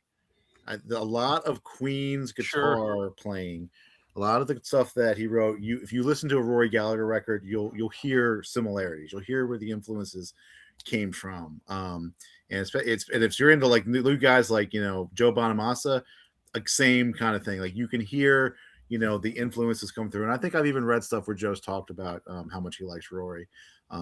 So yeah, I think it's a great choice, Sean, because if the purpose is to nominate things that people haven't heard but are instantly accessible to them through the artists that they know of, I think that's a great pick. Also, the guitarist from the Smiths was really big into him, and Johnny Marr. He would play along with the songs, and it was this album that really made him go, wow. I mean, that really changed his outlook on how to play guitar, and so he definitely huge influence on the Smiths. He's, along with Jeff Beck, he's the name I always hear when you ask guitarists their favorite guitarist. Yeah. They either say Beck or they'll say Rory Gallagher. It's great. Actually, David Gilmour. David Gilmour said his favorite guitarist was Rory Gallagher. Jeff Beck. Oh. Yeah. I hear Beck cited a lot. Oh yeah, I did send one of these to Scott too. Yeah, I have that. That's very nice. All right, so that's my choice. So now we're back around. All right, to Josh. So, my third and final choice. This is my favorite band, not necessarily my favorite musician, but absolutely my favorite band. And this album was an absolute kind of revelation to me, even though it's from 1995, very shortly, within the time period we're talking about here. Very influential time for me and my musical journey. And what was really amazing about this record was when it came out, I was a big geek in high school. I literally won the Perfect Attendance Award. Let me tell you something. Nobody knows how to cut school more than the guy that wins the Perfect Attendance Award. I'll tell you that right now. But this was a record that on the day it came out, me and one of my friends decided to go and pick it. There was the Best Buy with it was 20 minutes from school, and we figured we can get there and back and maybe not get caught. And so we go, we get this record, and we put it in the car. And I remember hearing the initial piano of it and saying, boy, this doesn't sound anything like what I would think. And then there's a piano interlude and then a nice song. It's, okay, this is great. And then comes massive guitar explosion, followed by an angry 6'5" bald man comparing himself to a rodent in a locked building. What else could I be talking about other than melancholy and the infinite sadness? And what's that? In the shrink with the hype. I gotta tell you, the first songs we heard, Tonight, Jelly Belly, and then we pulled it in the parking lot for Zero. That is, just this record was totally incredible. This record caused me to go put lace sensors in my guitar. This record made me go buy, a big muff and get rack equipment. This record was just an absolute unbelievable thing for me. And I couldn't believe it. I'm like, okay, just in 93, they had Siamese Dream. And then in 94, they had Pisces Iscariot. Like, what? How could they come up with another 30 songs that are going on a double Yep. record. And double records. I wasn't really familiar with that even concept back then. And this was a departure. Oh yeah. Bach, this particular album, which was unfortunate because he really put a lot of himself into this. He put everything into it, completely different from Gish and Siamese Dream. And I think the studio execs I just think it went over their heads. And I'll tell you what other 2 LP record could even have another 5 LP box set, right? With the Shrink and the Hype, an unbelievable songs on here. The Bullet Butterfly EP is amazing. It's covers of, it's got A Night Like This, Destination Unknown, Dreaming, You're All I've Got Tonight, Clones, and then, I agree. I remember reading the articles where Billy's talking about like how, they didn't have faith in him and you should really just cut it down to one record. I know that people have. I've certainly, have in my occasion, like, what if I just cut this down to like, a 73-minute record? What would I take on and off of here? But what's cool about this record is even when you do that and you go back to it, there's other songs that you skip over that when you go back to, you really think, well, that's amazing. Like, An Ode to No One, and then, which is just a brutal, powerful song, is then followed up by Love, which is like an industrial goth rock song. And then the next song after that is Cupid the Lock, which is like a folky kind of thing. And it's just like this, if you take away the songs and you don't listen to it as a whole, it really is a journey. Dawn to Dusk with the first record, Twilight to Starlight with the second one. If you bought the vinyl, it had even a middle part of it as well, which was a different order, which is cool. But if you ever get a chance to look at the original vinyl order, it's crazy, like where the songs go in different places. It's a great listen. But I'll tell you, this record changed my kind of thinking on this music in general. It made me an absolutely crazy Smashing Pumpkins fan. I saw them at the 930 Club on my birthday in a blizzard when they did open for themselves, and they played the acoustic set and then they played an electric set. One of the great experiences of my life. I still actually have that concert on cassette tape, believe it or not. But it was just something that I was really, really impressed upon me as both a music fan, as a person, and as even a guitar player. So I appreciate the opportunity to include it into your 500. Yep, the second Pumpkins record in. So yeah, I heard needs to be in there. It's very Billy Corgan to say, well, I'm going to warm up for myself. One show's not enough. The thing about Billy Corgan, right, is that he had a pretty rough upbringing. And, I think music was his escape. And I just think he's just one of those individuals, right? It just sometimes just so intelligent. What do you do with that intelligence? And sometimes people think that it comes off as someone being pompous. But I've always looked at him as very confident in his ability, right? And there are a lot of artists that are kind of out there, that do that. But I think a lot of why Billy Corgan is the way he is because I don't think he ever got the acknowledgement, right? I don't think he ever had that. He basically had to go out and achieve it and basically do it himself. And it's weird, right? Because I think the way that he is, the way that people interpret him and see him, it's always discussed. Anytime you talk about Billy Corgan or Smashing Pumpkins, it's either a love-hate relationship. There's no in between. You love the Pumpkins or you hate the Pumpkins. Vach and I, we love them. Can't get enough of them. I just think, when those albums when you just kick into an album and you've just got all that distortion and fuzz and just, I don't know, the tones, whatever it is, Vach, maybe it happened to you too, baby. It hit you to where it grabbed me and pulled me in like so many others, but others, not necessarily. Right. It's just a wall of sound. He even talks about on songs like Zero and Bullet Butterfly Wings, how they're 40 and 50 tracks of just guitars and different, and like he just knew. And one of the cool things about Corgan that I've read before, Butch Vig was talking about it, is when he would track these guitars with different equipment, different guitars, different settings, it was even the little things he was doing be the same. He didn't need multiple takes. He could do the same take the same way with a different piece of equipment. He's a virtuoso. People can't do that. I mean, that's he's. They complain about the fact that he basically recorded all the guitars on Gish and Siamese Dream. Yeah, I just had everybody James play. Ehal will tell you flat out, nobody could have done it better than him. Yeah. So But hey, if I were James Ehal, I'd be like, hey, Billy, thanks for coming in and saying, hey, play this. Really appreciate it. Be able to ride the wave with he and the rest of the band. But but they're all very important pieces to that band, right? I agree.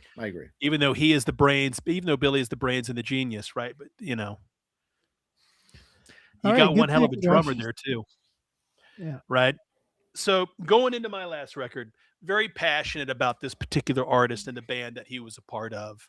I first got into them, first heard them. This was another band that he was in prior to the band I'm going to mention tonight. This record came out in 1988. This album, couldn't tell you how many records sold, but there was one thing that I loved about this guy and the fellow band members and how they did it. They weren't about the music industry. They could give, two poos, if you will, about what went on there. They did the music because they loved the music, right? They got together. They all kind of, on that same kind of channel, that wavelength. And, when they went out and played music for the people, that's exactly what they wanted to do. They didn't want to charge people hundreds of dollars for tickets. In fact, the shows that they would do, their shows, they would charge $5 for their tickets so that people could come and see them. It was really all about the music, right? And the gentleman I'm talking about is Ian MacKaye. Ian MacKaye. A lot of people say Ian MacKaye, but it's really pronounced MacKaye. And the band I'm referring to is Fugazi. And the first time I ever heard him, there's something about Ian MacKaye that I don't know. I can't really explain it, but I remember being in my brother's room and he played a Minor Threat record. And for some reason, his voice and his energy did something to me. I wasn't into really hard punk music because at that time I was 12 years old when I first heard my first Minor Threat record. But when Fugazi, self-titled or AKA 7 Songs came out in 1980, this was something completely different, something that I had never heard before in my life. It's one of my top albums of all time. In fact, you could really say 13 songs, which is basically this EP and then Margin Walker, which is their second record combined into one.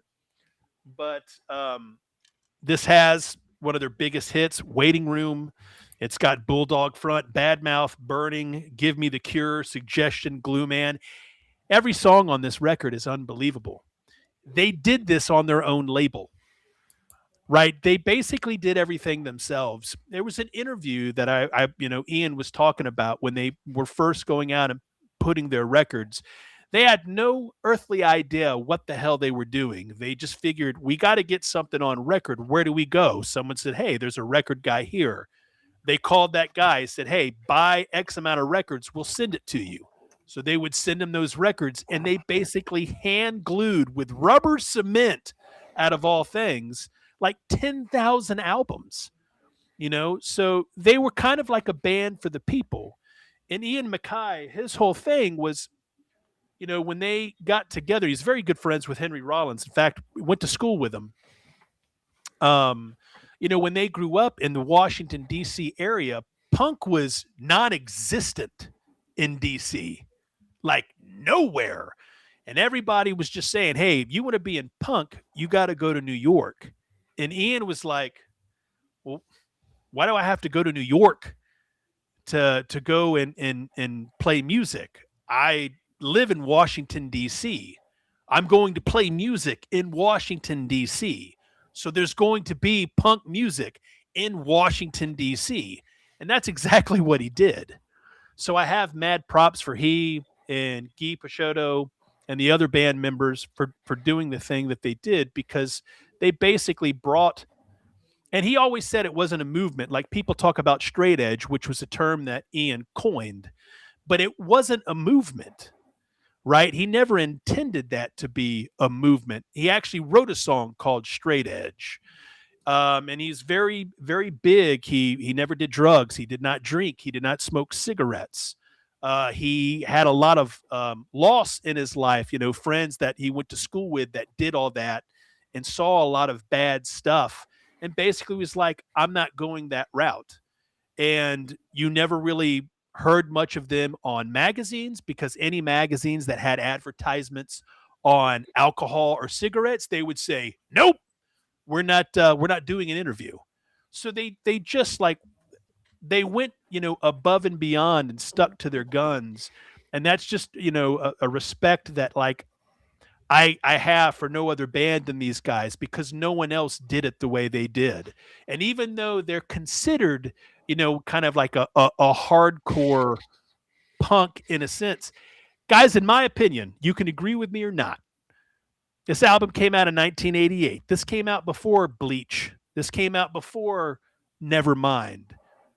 I've always felt that Fugazi was one of those bands in the late 80s that really kind of were grunge, but not really put out as grunge or coined within that.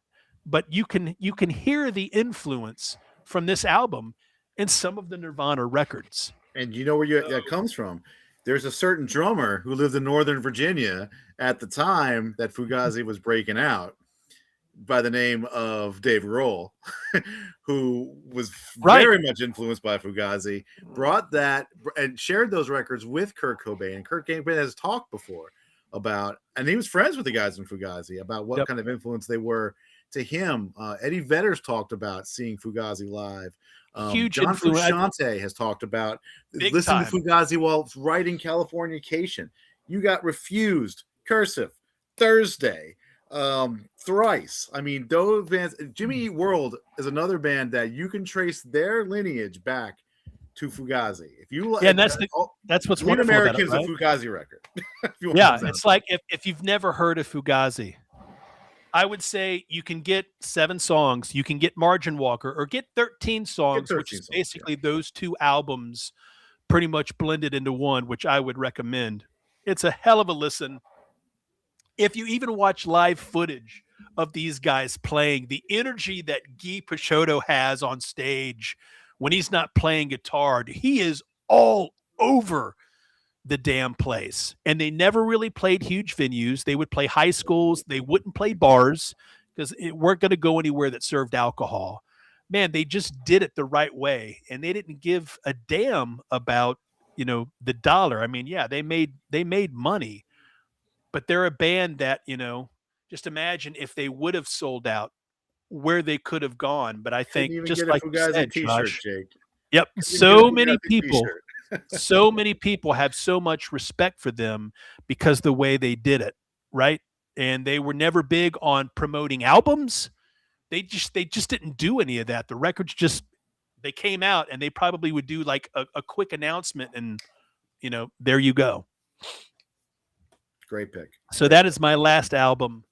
Especially as a DC resident my whole life. I always love when they get some love. Absolutely, man. They deserve it. They deserve it. Great pick. Great pick. All right. So, Scott?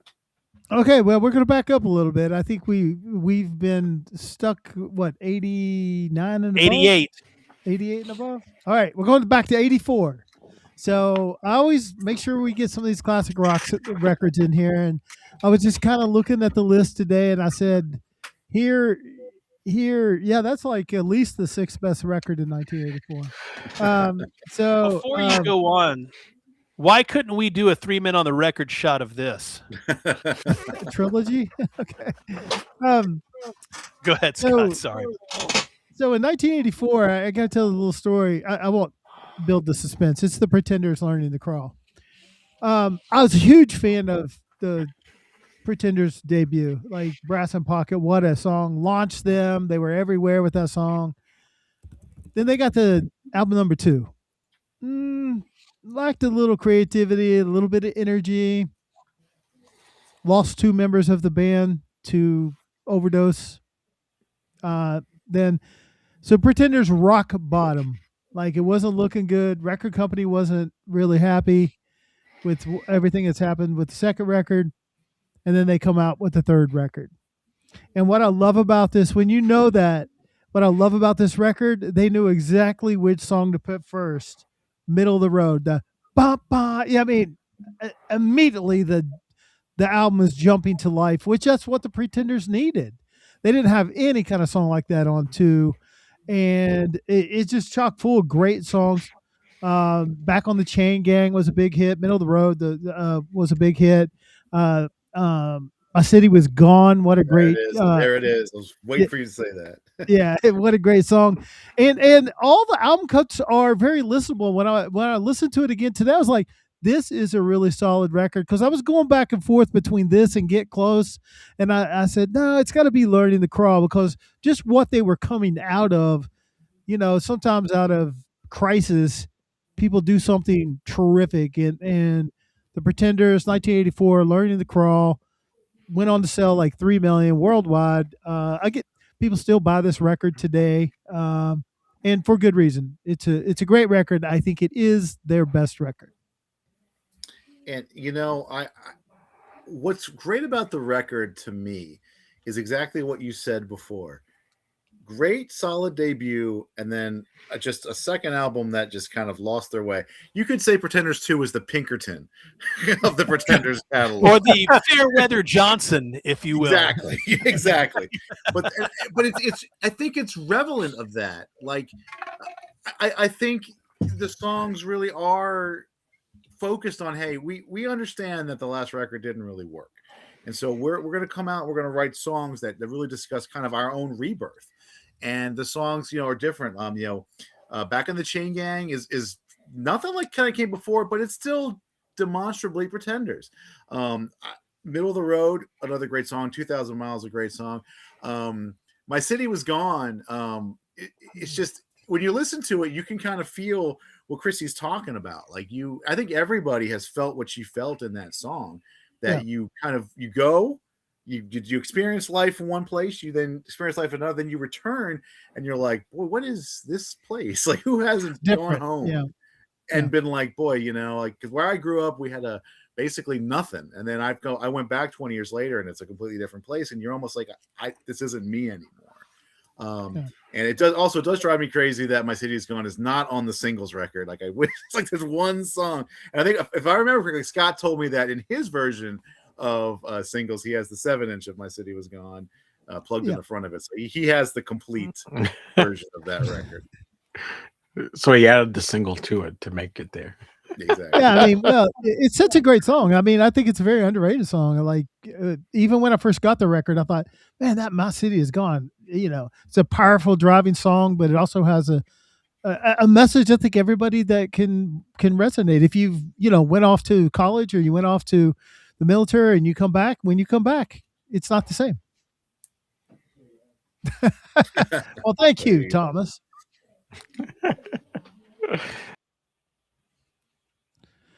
All right, Sean.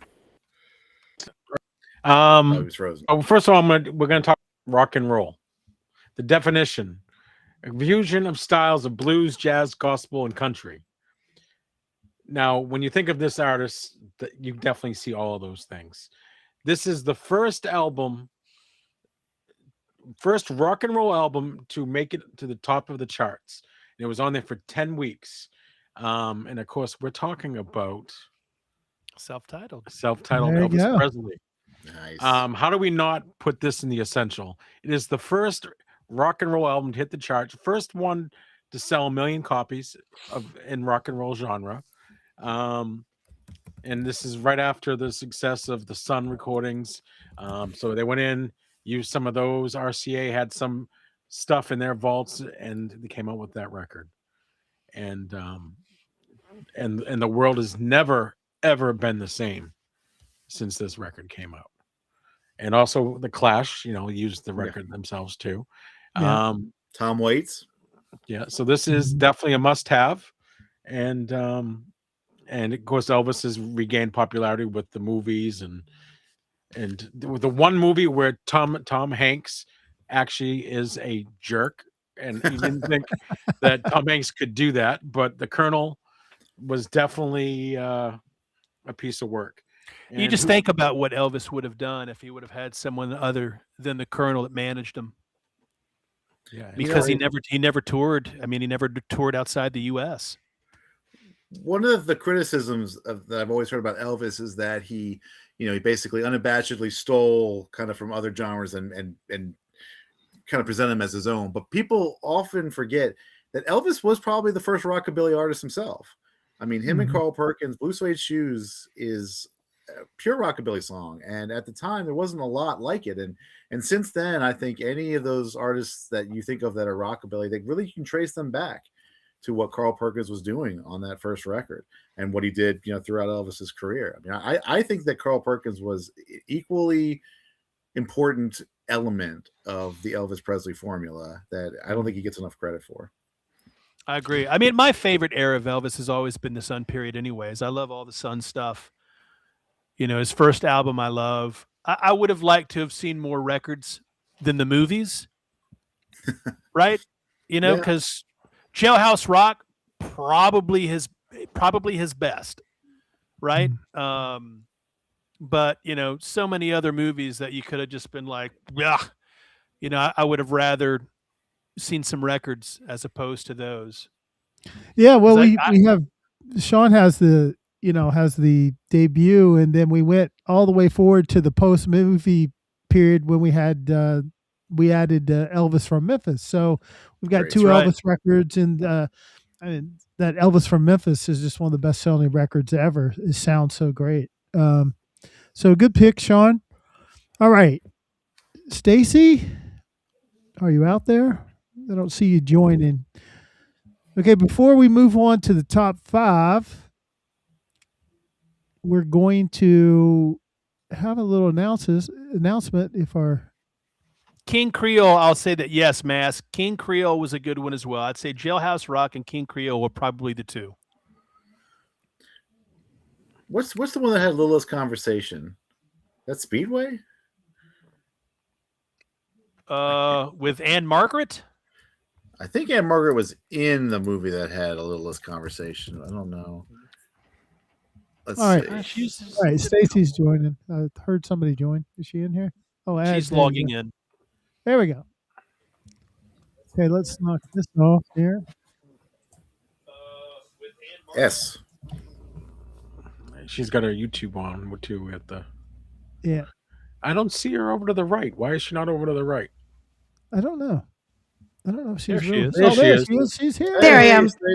Hello. A little glitchy. You're here, though. That's what matters. I'm here, though. All right. So give me just a second here. Let me find this. Molly, there's nothing wrong with that. I mean, he's an entertainer. Guy was a born entertainer. All his movies are entertaining. They've got songs. They got dancing. They've got romance. Yeah, Molly, fiction. don't listen. Don't listen to me, right? Like, if you love those, awesome.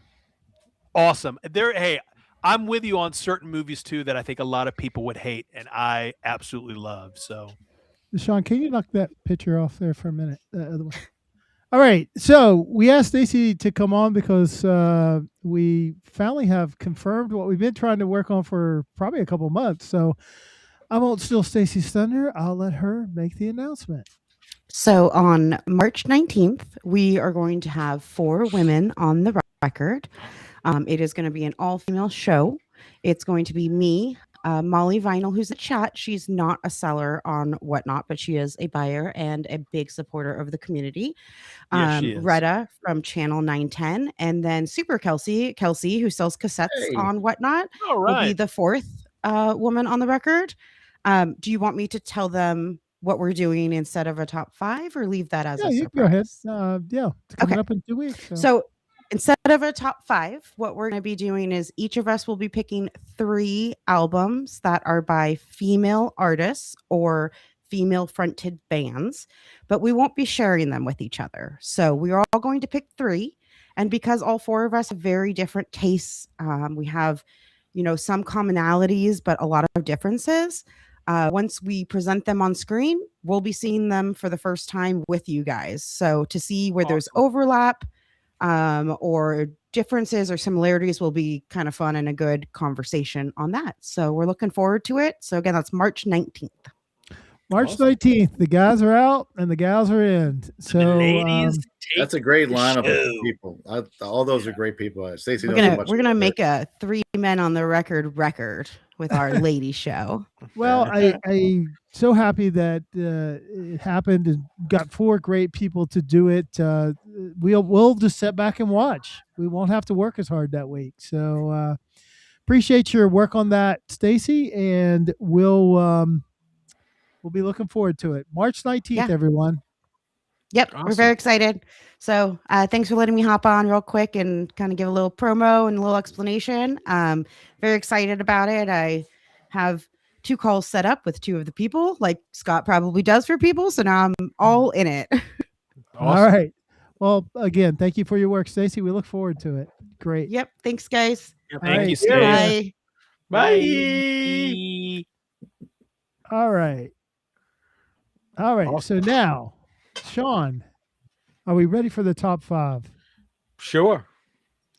All right. So top 5, we selected at the end of the show. There was a couple suggestions, and the REM one sounded the best to me because that's the one I could probably do I had a busy week this week, so I was like, I need an easy one.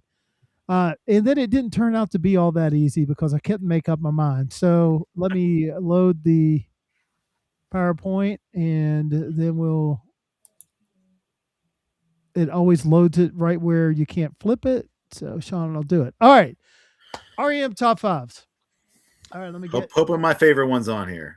All right. Well, I'm guaranteed to offend one segment of the REM fandom for sure, but I'll explain. 15 total studio albums to choose for. They haven't made one since 2011 when they kind of packed it in, but that's a lot of records. 15 records.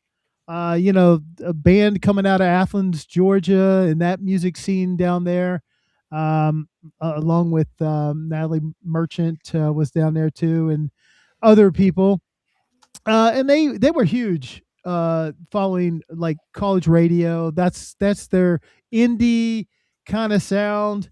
They hit the ground in 1983 with Murmur was their first album. So what I did is I've listened to all these records, and it fell out in a very interesting way. So I got to think all the records I picked for the list were consecutive records. That makes sense. Yeah, you'll see when you see the first one. Let me get these flipped. So the first one, or the 5th, number 5 is Green. Green's a good record. It's got pop song. It's got Stand. What else is on there? Finest work song, End of the World. Yeah, really good. But what pushed it down compared to the other 4 was maybe a little inconsistency on the album tracks. The lead tracks were really solid on this record. And I don't want to talk too much about it because I want to kind of talk about how they got to this record. And it's kind of, to me, it all started with this record. That's mine. Before this record, they were a good band that recorded very poorly. Like the vocals were back and there was no drum.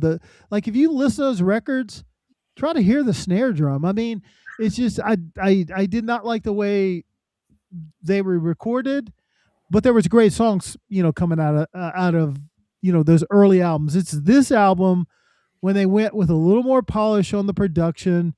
The drums and the guitars come forward, and you could hear it. And just to me, it gave it a little more energy inherently. It doesn't mean the songs were faster or rockier. Just the way it was presented made it feel that way. So, Life's Rich Paget goes in number 4. I thought it was a better effort than overall than Green because it's solid. It's more solid top to bottom. Number 3, Document. And I'll tell you, these first 3, I had to move around. Document at one point today was number 1. So don't take any offense if your record isn't there. I love Document because the one I love is what turned me into an REM nut. Like that song, there's just something about it. There's not a lot of lyrics to it. It's just the sound they create and that roaring, fire, that is an amazing song. It's the End of the World, Finest Work song. There's great songs on this record. I can't really say why I moved it to 3, but I had to put them in some order. So I brought Documented in at 3, 1987. Oh, I thought this for sure was your number 1. Wow. Well, it's my personal favorite probably, but when I went back and listened to them, I'm like, I like it because it's shiny and it's poppy and it's got, it's good. And I think it's a good record. Like, I think the songs do go together on this record very well. Yeah. So it might be from beginning to end the most enjoyable listen. And I think this record tips for me because I am not a shiny happy people hater. I'm not either, man. Hey, I'm with you, Scott. I've always liked it. Well, you guys have the shiny, so that's probably why. I'm okay with radio song. That's true. That is true. We got some shine. But really, I mean, like, I don't know how you can't like Shiny Happy People. I mean, it's no different than Rome. I mean, it kind of sounds like Rome. I mean, you even got Kate Pearson singing on it. Would you say that Shiny Happy People's were closer to Love Shack than Rome, though? I mean, they're both. Both those songs are pretty close to each other. I mean, they're both. Yeah. I mean, it does have that vibe, and you put her voice on there, but I enjoy the song. I think it's a fun song. I never did hate it. Never did get tired of it. So I think if you like Shiny Happy People, and of course you've got probably my number 2 REM song is Losing Your Religion. So, that's on here. So, but I do recognize that probably as an album, and even this one, I'm going to criticize a little bit. This album, some people might think it's a masterpiece. I think it could be a masterpiece if they had one up-tempo great song on it. The best songs are either slow or Man on the Moon is a mid-tempo song. They had Sidewinder, Sleep, so they tried, but those songs weren't as good as their best up-tempo songs. So that's the thing I've always had about. I love Automatic for People. It's a great record. I mean, Drive and Everybody Hurts, Man on the Moon, great songs. But it's just missing that really iconic up-tempo rocker from them. I love the year on it deal on this record. Year on it should be 92. Song. Oh yeah, that I forgot to change the year. 92. So thoughts? I don't dislike it, Scott. I'll be honest. I mean, I like Green, but I like Green just because Orange Crush is a badass song. It's the first REM song I ever heard. End of the World as We Know It was the second REM song I ever heard, but there's just something about Orange Crush, the way it just kicks in, the bass line. Orange Crush is one of the best songs, I think. It's one of their best songs ever. And, but it's probably also the best song on the album. And sometimes one song can, carry a so-called record. I actually thought Out of Time was going to be your number 1. I was going to tell you hell yeah, it's an excellent record from start to finish. The song that I think gets overlooked on Out of Time, probably because of its similarity to Losing My Religion, is Country Feedback. Yeah. I love that. That is a song you could just sit and listen to and just kind of lose yourself in. But I think it kind of, it gets a little bit overpassed because of that. I'm curious to ask you one question though. Was Monster in the consideration for this? Yes, it was. I had kind of 7 records that I was messing with here, and Reckoning the other one? Yes, Reckoning was the other one. Scott and I were big R.E.M. fans. And I just had to get down to it, and well, you know what? Like I said, go back when you do the re-listen. It's really interesting. It changes your mind because I when I was doing it, I was like, I've been such a big fan of Document. Document's going to be number one. So anyway, I will say, Stacy, I've heard "Shiny Happy People" 1,000 times. I never get tired of it. It just does it. It's a good song that makes me happy. So what do you think about Stand? Because that's another one of their, I think, kind of silly. I don't dislike it. I like the song. I don't dislike Stand. It's not one of my favorite REM songs. So, okay, so I have one more. So I didn't do honorable mention, but Josh basically revealed what the honorable mention would have been. But instead I did this because I looked. I have a Rune server, so I looked to see what, as far as artist ranking, REM. Yeah. REM is the 15th most played artist out of my collection. So I love REM. So I got to give, okay, let's talk before, South Central Rain Radio, Free Europe, Driver 8, Talk About Passion, Can't Get There From Here. Don't Go Back to Rockville. So I'm not saying those albums were trash. It didn't get included. They had some great songs on them. And let's go forward. I'm a big fan. The album's not good, but Wake Up Bomb, I always like that song. That's a pretty rocking song. The Great Beyond, good song. Bang good song. And Blame. That is a top 5 REM song. Bang and Blame for me. I agree with you. Imitation of Life. That was a great later. That's kind of like they went back to that's what REM used to sound like. What's the Frequency, Kenneth, and probably the last great song that I liked by them was Leaving New York. I really liked that song.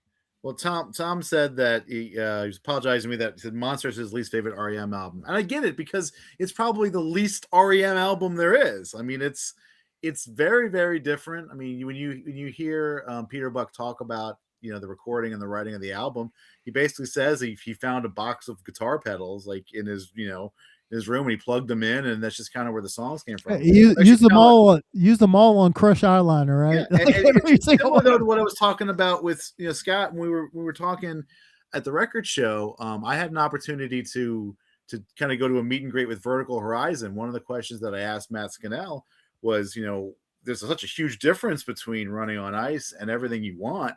What was the reason for that? And he just said, I just happened to be playing my electric guitar and had the distortion channel on, just kind of how the songs were written. And I think Peter said the same sort of thing about Monster, was that he just had a box of pedals, he plugged them all in, and and he just came up with something. And I think you said they wrote What's the Frequency, Kenneth, in like 10 minutes or something. And I don't know, I think it's cool like that, but I like when bands take chances like that. Yeah, I do too. You have to appreciate that, knowing that it can go one of two ways. It either works or it doesn't, and if it doesn't, you got to eat it. Yeah. What the thing about it, when I thought about, I separated out their 5 best records, right?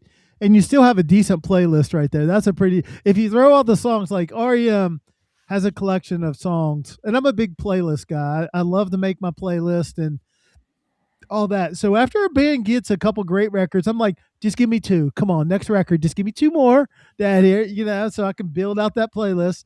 REM, I just it's like, I don't know, them and Neil Young are my go-tos when I'm like, I don't know what I will listen to, and I'm thinking, I'll just say I'll do REM or I'll do Neil Young, and that always works.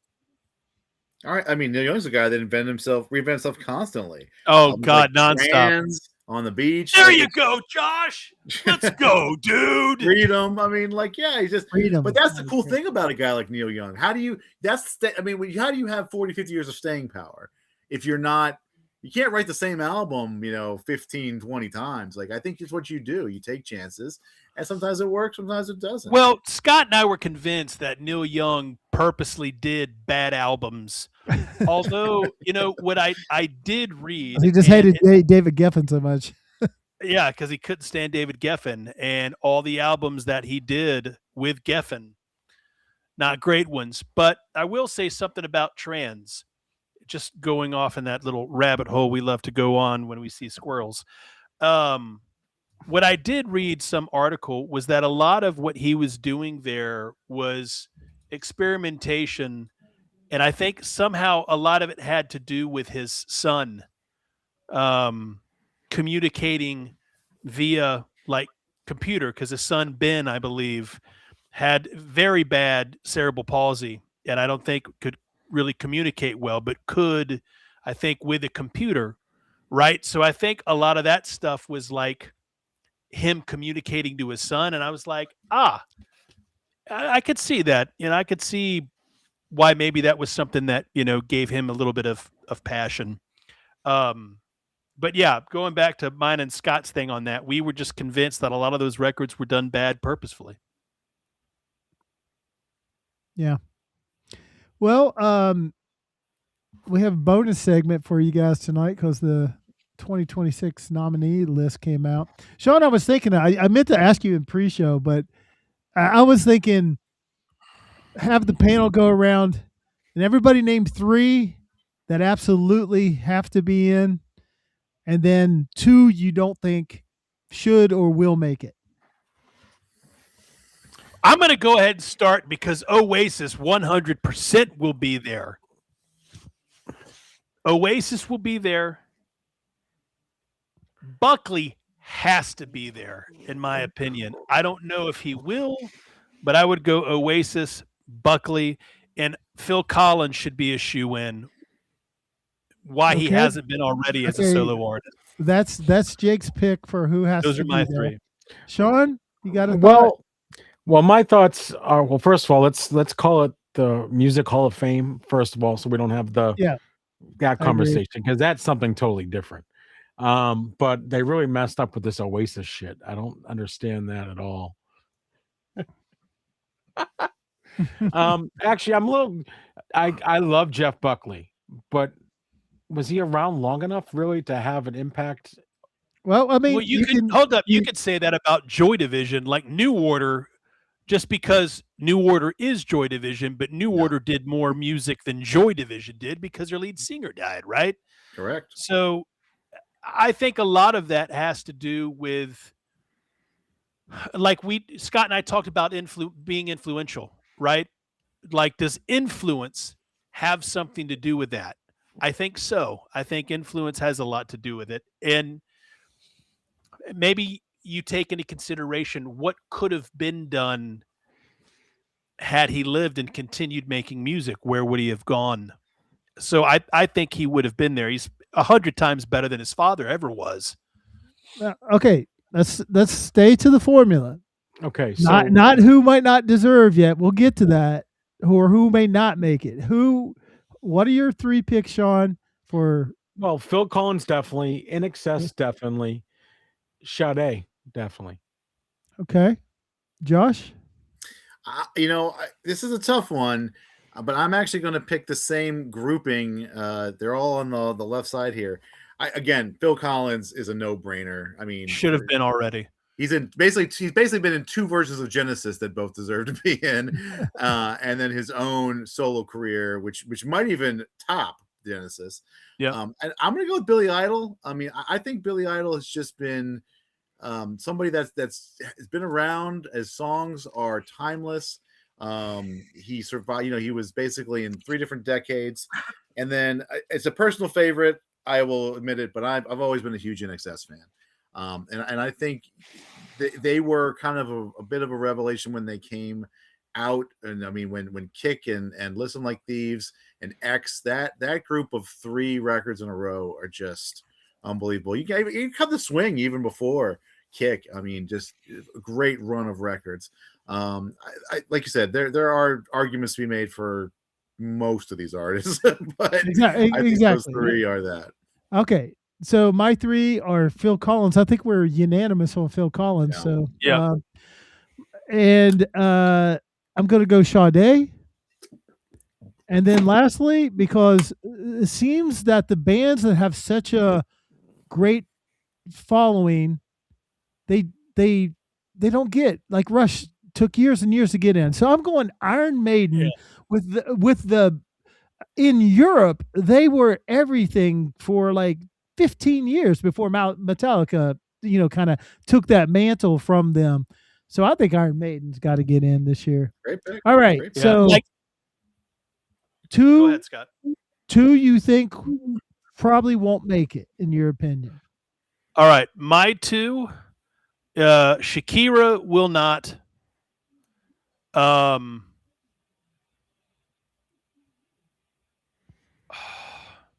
think Shakira and Pink would probably be my two, even though I think Pink definitely will be in it 100%, just like I think the same with Mariah Carey should be and will be. But right now, I would say Shakira and Pink. Okay. Sean?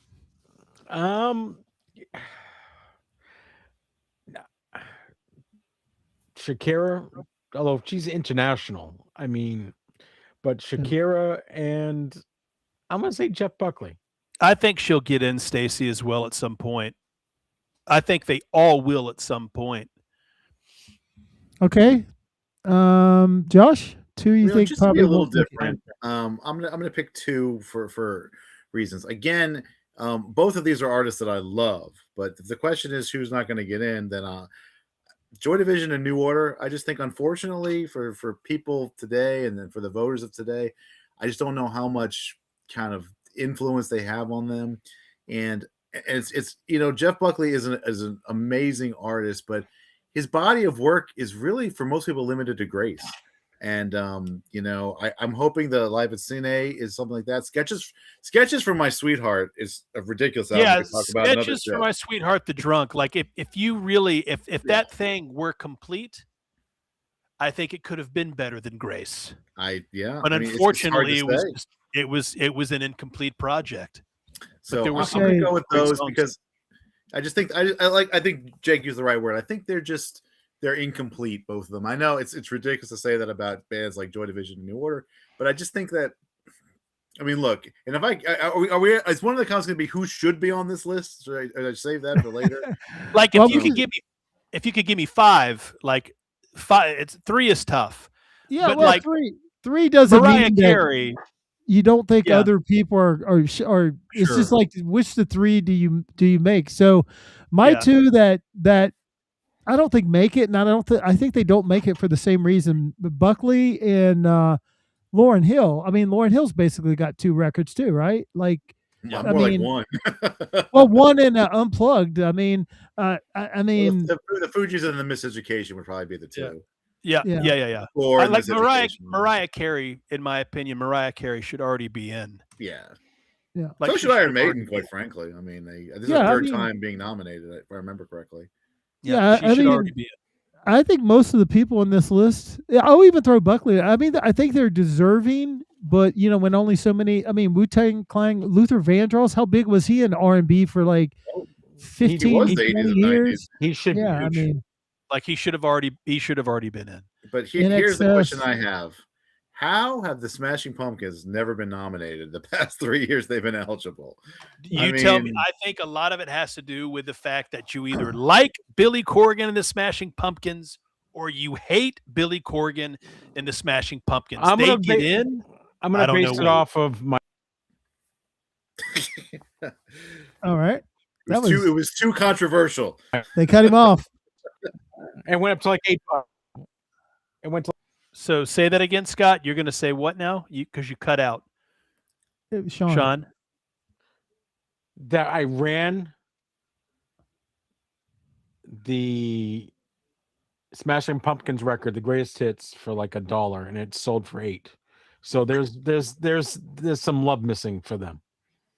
Yeah. Same here, Molly. Like again, Melissa Etheridge. Like some of these you would look at and you're like, why aren't they in? That was the thing I was talking to Scott about. Was he had showed the nominees, and we were talking about something, and I was like, well, look, hey, like I think my question was, why is it that Shakira, right? And this has nothing to do with, whether it's a female artist, male artist, it's just artists in general. But I was like, it took Joe Cocker 700 years to finally get into the damn Rock and Roll Hall of Fame, right? When he should have been in. So it's tough for me because I'll look at some and I'm like, okay, I get it. She's got a more international presence. And again, that goes back to influence. She's an influential artist. Now, I think here's the Jeff question. Buckley, in a sense, very influential. If Oasis gets in, do they show up? I don't think we're gonna have to worry about that. I don't. Think You know what I want to gonna say? see. Because the brothers right now they're in a good place. Yes. Because they're so damn pompous, I could see it go either way. They can just not show and just say screw it, but I could absolutely see them there. Hey, Bruce, how you doing? Welcome in. And maybe like I don't know. I mean, it's tough to choose. I'm trying to think. Do I see anybody that I'm really questioning whether they deserve?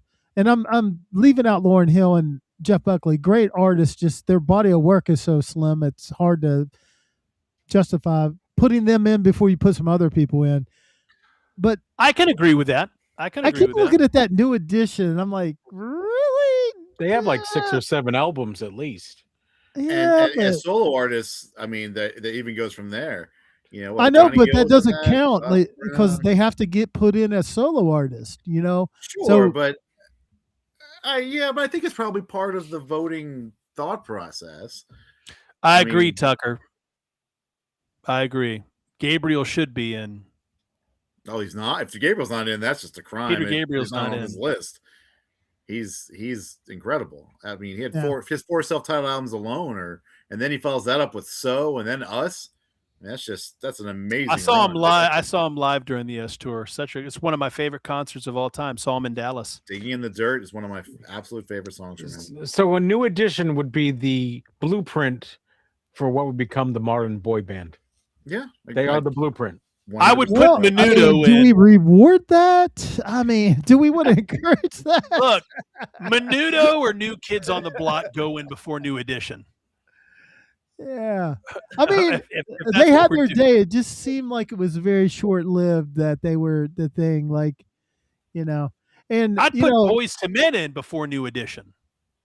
But there's no Boys to Men without New Edition, so it's Yeah. but they're not. So And don't you get Belle Biv DeVoe out of this a little bit too? exactly. And you got See, it's hard for me. Like I like that a lot better than New Edition. That was a little more serious R&B. Belle Biv DeVoe. so now you but know. like I could see Wu-Tang 100% getting the nod. Oh, I think they will. I think They have to I be think in. Joy Division New Order might get in, and I'm like, man, they were definitely like when people cite influences, like a lot of people say Joy Division New Order, but I don't know if they're more deserving than a lot of the other people on this list. Yeah. And it's tough too, right? Because like, am I a Shakira fan? I have not one Shakira record, right? So it's like I can't say like she doesn't deserve to be in when I really haven't listened to anything but maybe a couple of songs, right? I I got 2 do Nelly agree. Furtado records, but no Right, Shakira records. Right. I do agree that like, I do think that influence should be a part of it, right? And what she has done for international music. But my question is Selena in? Did Selena ever get in? Because Selena I think probably she did had- mention- like I would have put Selena in probably before I would have put Shakira in. And how many albums did she have though? She didn't have. Well, she probably had more. She had a Yeah. few. She had 3 or 4, I think. Yep, but she was huge. Oh, Imagine what she would have done. She's in had she the not- Grammy Hall of Fame, but not the she's in the Grammy Hall of Fame and the Texas Women's Hall of Fame. Tom, part of me feels like they will, but if they don't, it won't hurt my feelings, right? They'll get there. They belong there. You guys need to get this. That's fantastic. Yes, you do. record. I've been contemplating it, but If only for the 3rd disc. of the acoustic versions of these songs, that sells it to me. Plus being expanded over 2 records is good too. Yep. But the third LP is of acoustic songs. That's what really sells this Because record. that's like a $70 record. Check on Amazon. I got mine for less than $50. They run every once in a while. They just pop a sale. And, it's You just- get one with an Obi for 150. I know it's the same record. It's same It says Moby press. on it. Same record. Same record. It's a great So- album. One So of if the you guys, greatest albums of all have any time. questions in the chat for any of us or any questions in general, please put them in the chat. This is the time. Tom, yeah, I don't necessarily disagree with that either. I'm just going off of who I want in. Do I think they will? Maybe not. But Janis it's good to see him there. Well, Molly, you talk about Janis Joplin's 8 years. How about the Beatles 6 years? I mean, you wouldn't ever question them being in. Yeah. Well, I think looking at this list, everybody just get in line behind Phil Collins and hope you get picked. I mean, Phil come on, deserves it. yeah, let's Yes. get him in before he passes away. He deserves that. Oh, listen, Bess, there's just no question that she's gonna. I mean, there shouldn't even be a nominating process for Taylor Swift. No. Like I wouldn't nominate Taylor right now, but 100% she's going to It's be. close in. though. There's She's right. no doubt. 2031, 5 years. That's only 5 years from now. Yeah. Well, No there's doubt. just- Same thing with Adele, right? They'll both be in. Yeah, Adele will be. They good. deserve it. It'd be good that she do a record better than 30 next. That would help probably a little bit. Well, that record so overpressed. That might be the most overpressed record of all time. How many did they press? Because they were flooded the discount Good market choices, with them. Stacey. I've choices. seen. I saw Adele 30 at Dollar Tree. I'm not kidding you. I was like, it was like 20, a box of 30 Adele 30 records at Dollar Tree. I was like, oh my god. And they were sitting there. They weren't being sold. It was so $1 bad. a quarter. People were buying it for $5 on VC Vital, and then they got down to selling it on their own show for $5. I was like, yeah, that's when a record just ain't going nowhere. So there is a criteria for the Rock and Roll Hall of Fame. It's based on at least 25 years prior to nomination year. Nominees. What the hell happened there? Sean, why were you looking at your Funko Pops? I'm looking at the water bottle right now. Wait, It's making me where? thirsty. Come Beth, back to me. There we go. was it in a stream? So the criteria is the 25 years. I agree. Nominees are selected based on their musical influence, body of work, innovation, influence. body of work, innovation, superiority in style and technique are the criteria. So Well, So Sade that is the yeah. lock for that. Sean, Oh, yeah. But again, I think Buckley is a sleeper. I think he gets in, but nobody's talked about the Black Crows. They deserve it too. Yeah, I think they deserve it. know. I just think that it's a little bit. I don't think Buckley gets in this year. There's just too many people there. But I think we're all in agreement here. Phil Collins gets No in. question. He's Yeah. in. oh No yeah. question. I think it's No. Phil and who else? So, How many get in? How many? actually 5, get I in? think. Is Okay. it 5 or 5? 6, yeah, I don't know how they do it. So Phil I Collins. think Wu-Tang and Phil Collins are near lock. I think Wu-Tang's Near in. I lock. think Phil Collins in. I think Billy Idol gets in. I don't Mariah think Billy Carey's Idol probably would a- too. I would close put to. Billy Idol in before Joy Division. I would too, but I don't think Billy Idol's getting in. I think you You know, got. NXS, but see, I feel the same way about NXS. I think Kick is their best record. Well, I think so. I think Melissa Etheridge might be in front of some of these bands too. Absolutely. I would put Yeah. Melissa Etheridge in. I would say Phil Collins gets in. I'd say Melissa Etheridge gets in. I think Mariah Carey gets in. Oh yes, that's the other one. I was like, Wu-Tang really? gets in. And I have no problem with any of them really getting in. I don't. Yeah, I don't either. I you know. do think it's Maiden's year. I think there's kind of a groundswell for Maiden. It's been talked Sure. about a lot, and I think especially this is a good year for Maiden to get in because you can really craft a group of 5 artists that are very distinct from each other. Yeah. I mean, Phil Collins, Maiden, Wu-Tang, Sade. Mariah Carey, and maybe even a Shakira, given what we've talked about before, or even Melissa Etheridge, and you can kind of have a group of 5 that don't really have a lot of overlap. That I think could really be a pretty solid group. Yeah, It'll be interesting. Yeah. I don't think I'll necessarily be disappointed with whoever does. well, unless they come out and say it's a New Edition, Joy Division, Shakira. So Shakira, New Edition, Lauryn Hill. I can see why she gets in, but I could also see why she doesn't. I don't think she should. I mean, there's just not enough there as a solo artist. Even though that record is a top 100 all-time Damn record. good one, man. Yeah. And you want to talk about artists who have sort of polarized people? Oh yeah, I think she's pretty up there. If her and Billy could probably have quite the tech talk about that. I'd love to see Sade in 100%. I would too. She's the one, like, of all these artists, like, who's aging like fine wine as far as their music catalog? Sade.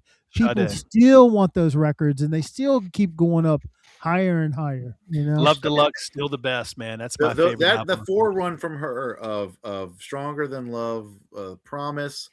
What's the one right after Promise? Diamond Life, and then Love Deluxe. I mean, Love Deluxe is the best in my opinion. Just those 4. About an 8-year stretch from her are just incredible. Like 85 to like 92, 93. Sweetest Taboo. I mean, that song is unbelievable. Yeah. So typically 5 to 7 people get in. 5 to 7 people get inducted into the Hall of Fame, and it's an international body of over 1,200 voters, artists, historians, and industry members are the ones that do the voting. Jeremy, she had 2 solo albums, but she did have the Fugees album with the score, and I think that's included within her kind of work. So I'm looking at last year's list, and on that list was Mariah Carey, Sade. Last year, yeah, and they didn't make it last year. Okay, they're back again. Well, I think somebody said, and this is Iron Maiden's 3rd time at it too. I do think Maiden gets in. I think Maiden makes it. I mean, they were really big in the States, but in Europe, they were freaking huge for a long time. But Scott, you got to remember too, Oasis was huge in Europe too. Huge. For a they were period of time, yes. Bigger than the Beatles. That's what they said. Huge. They got to have that in Artist 101 training. Okay, no matter how good this record does, when you're interviewed, don't ever imply or even think about saying you're bigger than the Beatles. Well, you could take that. You can take that a couple of ways. You could take that at that time when Oasis, those first 2 records, Definitely Maybe and What's the Story, Morning Glory came out, and what they did within a 3 to 4 year gap from when they were, basically signed to a record deal, right? You could very well put that up with kind of what the Beatles did when, they came out to the masses. No one's ever going to top the Beatles. But could I say that what they did those first 3-4 years was very Beatlesque, something maybe we hadn't seen in a long time? The only other artist that I could think of that was even close to that was Michael Jackson. Right? He was huge in Europe, overseas. Huge. And I think Oasis is one of the bands, at least the bands of the 90s, that really was probably the closest thing that had a crowd, a following like that.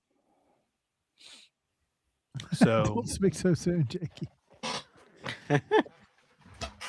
They're not in it yet. Well, I think they get in. I think they do get in. There's enough there for them to get in. I think Oasis is more deserving than Billy Idol. And I like Billy Idol. Don't get me wrong. I like Billy Idol, but I think also Oasis was nominated last year and didn't get in. Yeah. I could see Tay Tay all the Tay-Tays, right? All the Tay-Tay fans, Taylor Swift. You could say that Taylor Swift is the artist of like this generation that is, you could put her up there. You could definitely put her in that category. Like she's first year eligibility. She'll get in. There's She'll, no oh doubt yeah, about there's it. no doubt. Has to. But I mean, like, there's Pink is a great artist. I mean, there's so many great artists on this list. I mean, Mariah Carey, if Lauryn Hill's getting in for one record, Mariah Carey should have damn already Christmas been in. record alone. I mean, that's Agreed.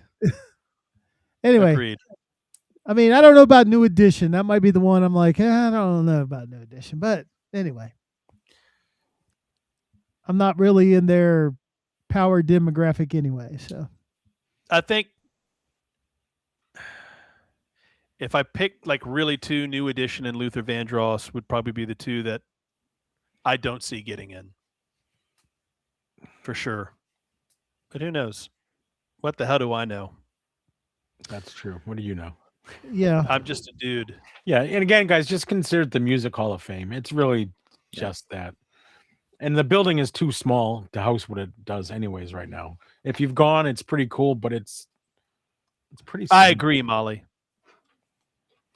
yeah, I agree too. I don't Mariah. Like, I was surprised to see when the list came out. I was like, Mariah Carey's not already in. I know. Same. And she was available for it last year and the year before. How did she not get in? Who knows? Maybe she does this year. All right. Let's go, Phil. Yeah, Phil had. There's no. I don't know what's going on. Phil's not in the first opportunity. All right. You know, speaking of Phil, the one thing I think so many people would love to see, and it probably will never happen again. But if I ever saw that man on drums playing drums again, it would just be like, I know his health has been on the decline for like a while, and he has just aged. And hopefully they don't wait too long, because that's the tendency is some people get in after they die, and it's usually pretty soon after they die that they get in. Yeah. And it's pretty unfortunate that I mean, the guy from Bad Company died between the nomination and them getting in before they can have the ceremony. So, I guess he knew that they were getting in. But all right, so I want to we want to thank Josh. I knew it'd be great conversation. Thank you. Yeah, thanks for coming on with us. I got to pick his brain a little bit. I was like, man, this guy knows a lot about music. We need to get him on the. And then he pointed out to me very graciously that we invited Toothpaste King before we invited him, and he was offended. And I thought about it. I said, he has every right to be offended. I mean, that guy before Josh. No, that was I apologize, Josh. That was an oversight on our part. But I love Tom. Yeah, Tom's a good guy. So next week, who do we have? We have guy named Wes. I don't know. Some of you probably know. He's been on the D&D Collectible Texas stream. He works at a record store in Arizona. Jake and I met him. Well, Jake knew him. I met him for the first time in Austin. Great guy, funny guy. Again, knows music really well. I think he'll bring a little different twist to it. He's a pretty laid back guy. So he did confirm for next week. And then on the 12th, we have Sean. Flip Side with Kim. Kim will be on, and we'll be talking about her TV series that she's working on, and she's a character, so I'm excited and scared at the same time. And you guys know what the following week is. That's for Women on the Record night. So that's right. Looking forward to that. All right. So I want to ask you, Josh, did you have a good time? I had a great time. You listen, I was serious when I said it before. I really respect the hell out of you guys. And thanks, brother. You guys really, I'm not kidding. I watched a lot of streams before I started as a seller, and watching your guys stream, I think helped me understand what it was like to run a good stream and to be a good seller. And I love being in your shows. I have a great time. I've bought from all of you and never been the least bit disappointed in anything. And I encourage anybody who's looking to sell, get started with it. watch these guys. They'll teach you the right way. And I was really honored to be invited on here. I really got to know Scott really well over the past couple of weeks. He's a great guy, and I always love funning around with Jake and giving Sean a hard time in his stream. So I'm very grateful for the opportunity, and I had a wonderful time. Thank you so much. Well, you did a great job, man. So thank you. We appreciate you coming on. And thank you again for the help this weekend. That was so much fun. We just got to expand. I got to get Shark down for the April 25th, Shark. Look at the calendar. We're trying to have an all day of streams. Like you'll start in the morning, then I'll come on in the afternoon, then they'll go in the evening. We'll just all keep going. So you would actually do your morning show from right here at this desk. I'm up for it. That would be fun. And you guys, and I'll pull random records out of that wall and run them for $1. Well, wasn't I basically doing that at the end of the big show? I was just pulling records off randomly and running them. So.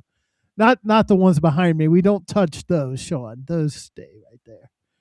Thanks, Stacy. I appreciate you saying that. Yeah, Devo. Like I always check out Devo's inventory because I know like he's probably marginally upgraded a record, and I could probably get a really good record in Shrinking Hype that maybe has a scuff mark on it because he got a perfect one. So, of course, it had to be Pepper. You're all the Peppers. Yeah, you're all of them. and it does say something above about it would have looked better on Revolver. That wasn't coming. Well, the question really, seeing all these photos is like, we need to question Johnny's use of time. Like, is he really using his time the way he should be? Yeah, I mean, it was like when I think he's using his time wonderfully. There are some good ones in there. I'm going to tell him, like, look, send that to me. I will make a damn T-shirt. I will put a slip mat in there. What are we doing now, Sean? Oh my God.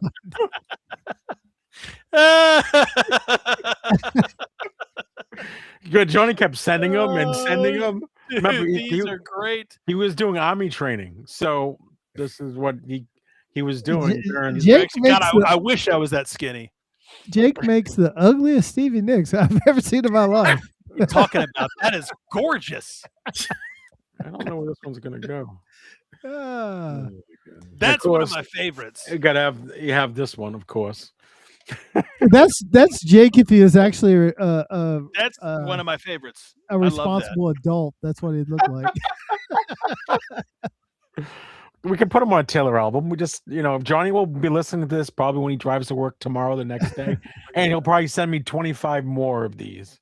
I absolutely love that. I'm going to be talking with Johnny. Be like, Johnny, we need to make some stuff here. We got to make it happen.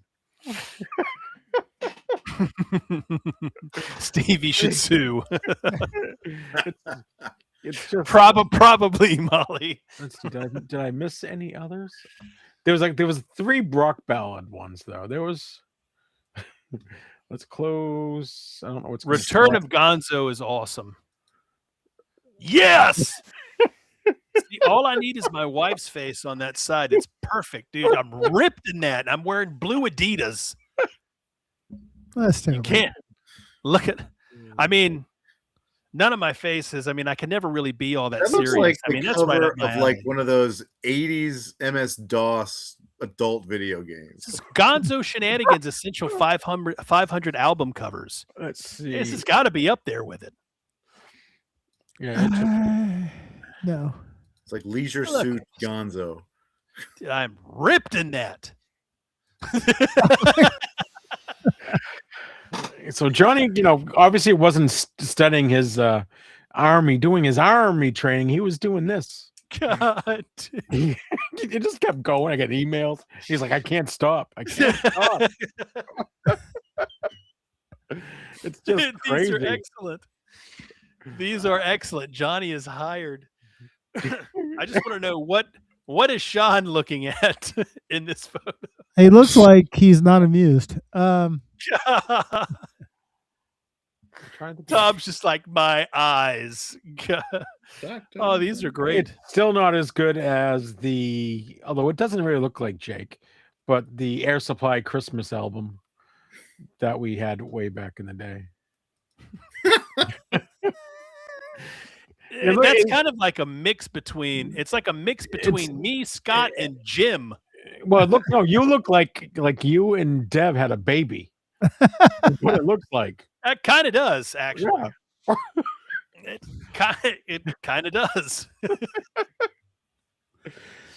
Kind of. All right, we've went way down the rabbit hole. Let's wrap this puppy up and go to bed. All right, guys. So Thank you guys so much. thank you again. guys for Thank you, Josh. hanging Appreciate out with it, us brother. tonight. Thank you, Josh, for coming on and showing you know more than pretty much all of us here.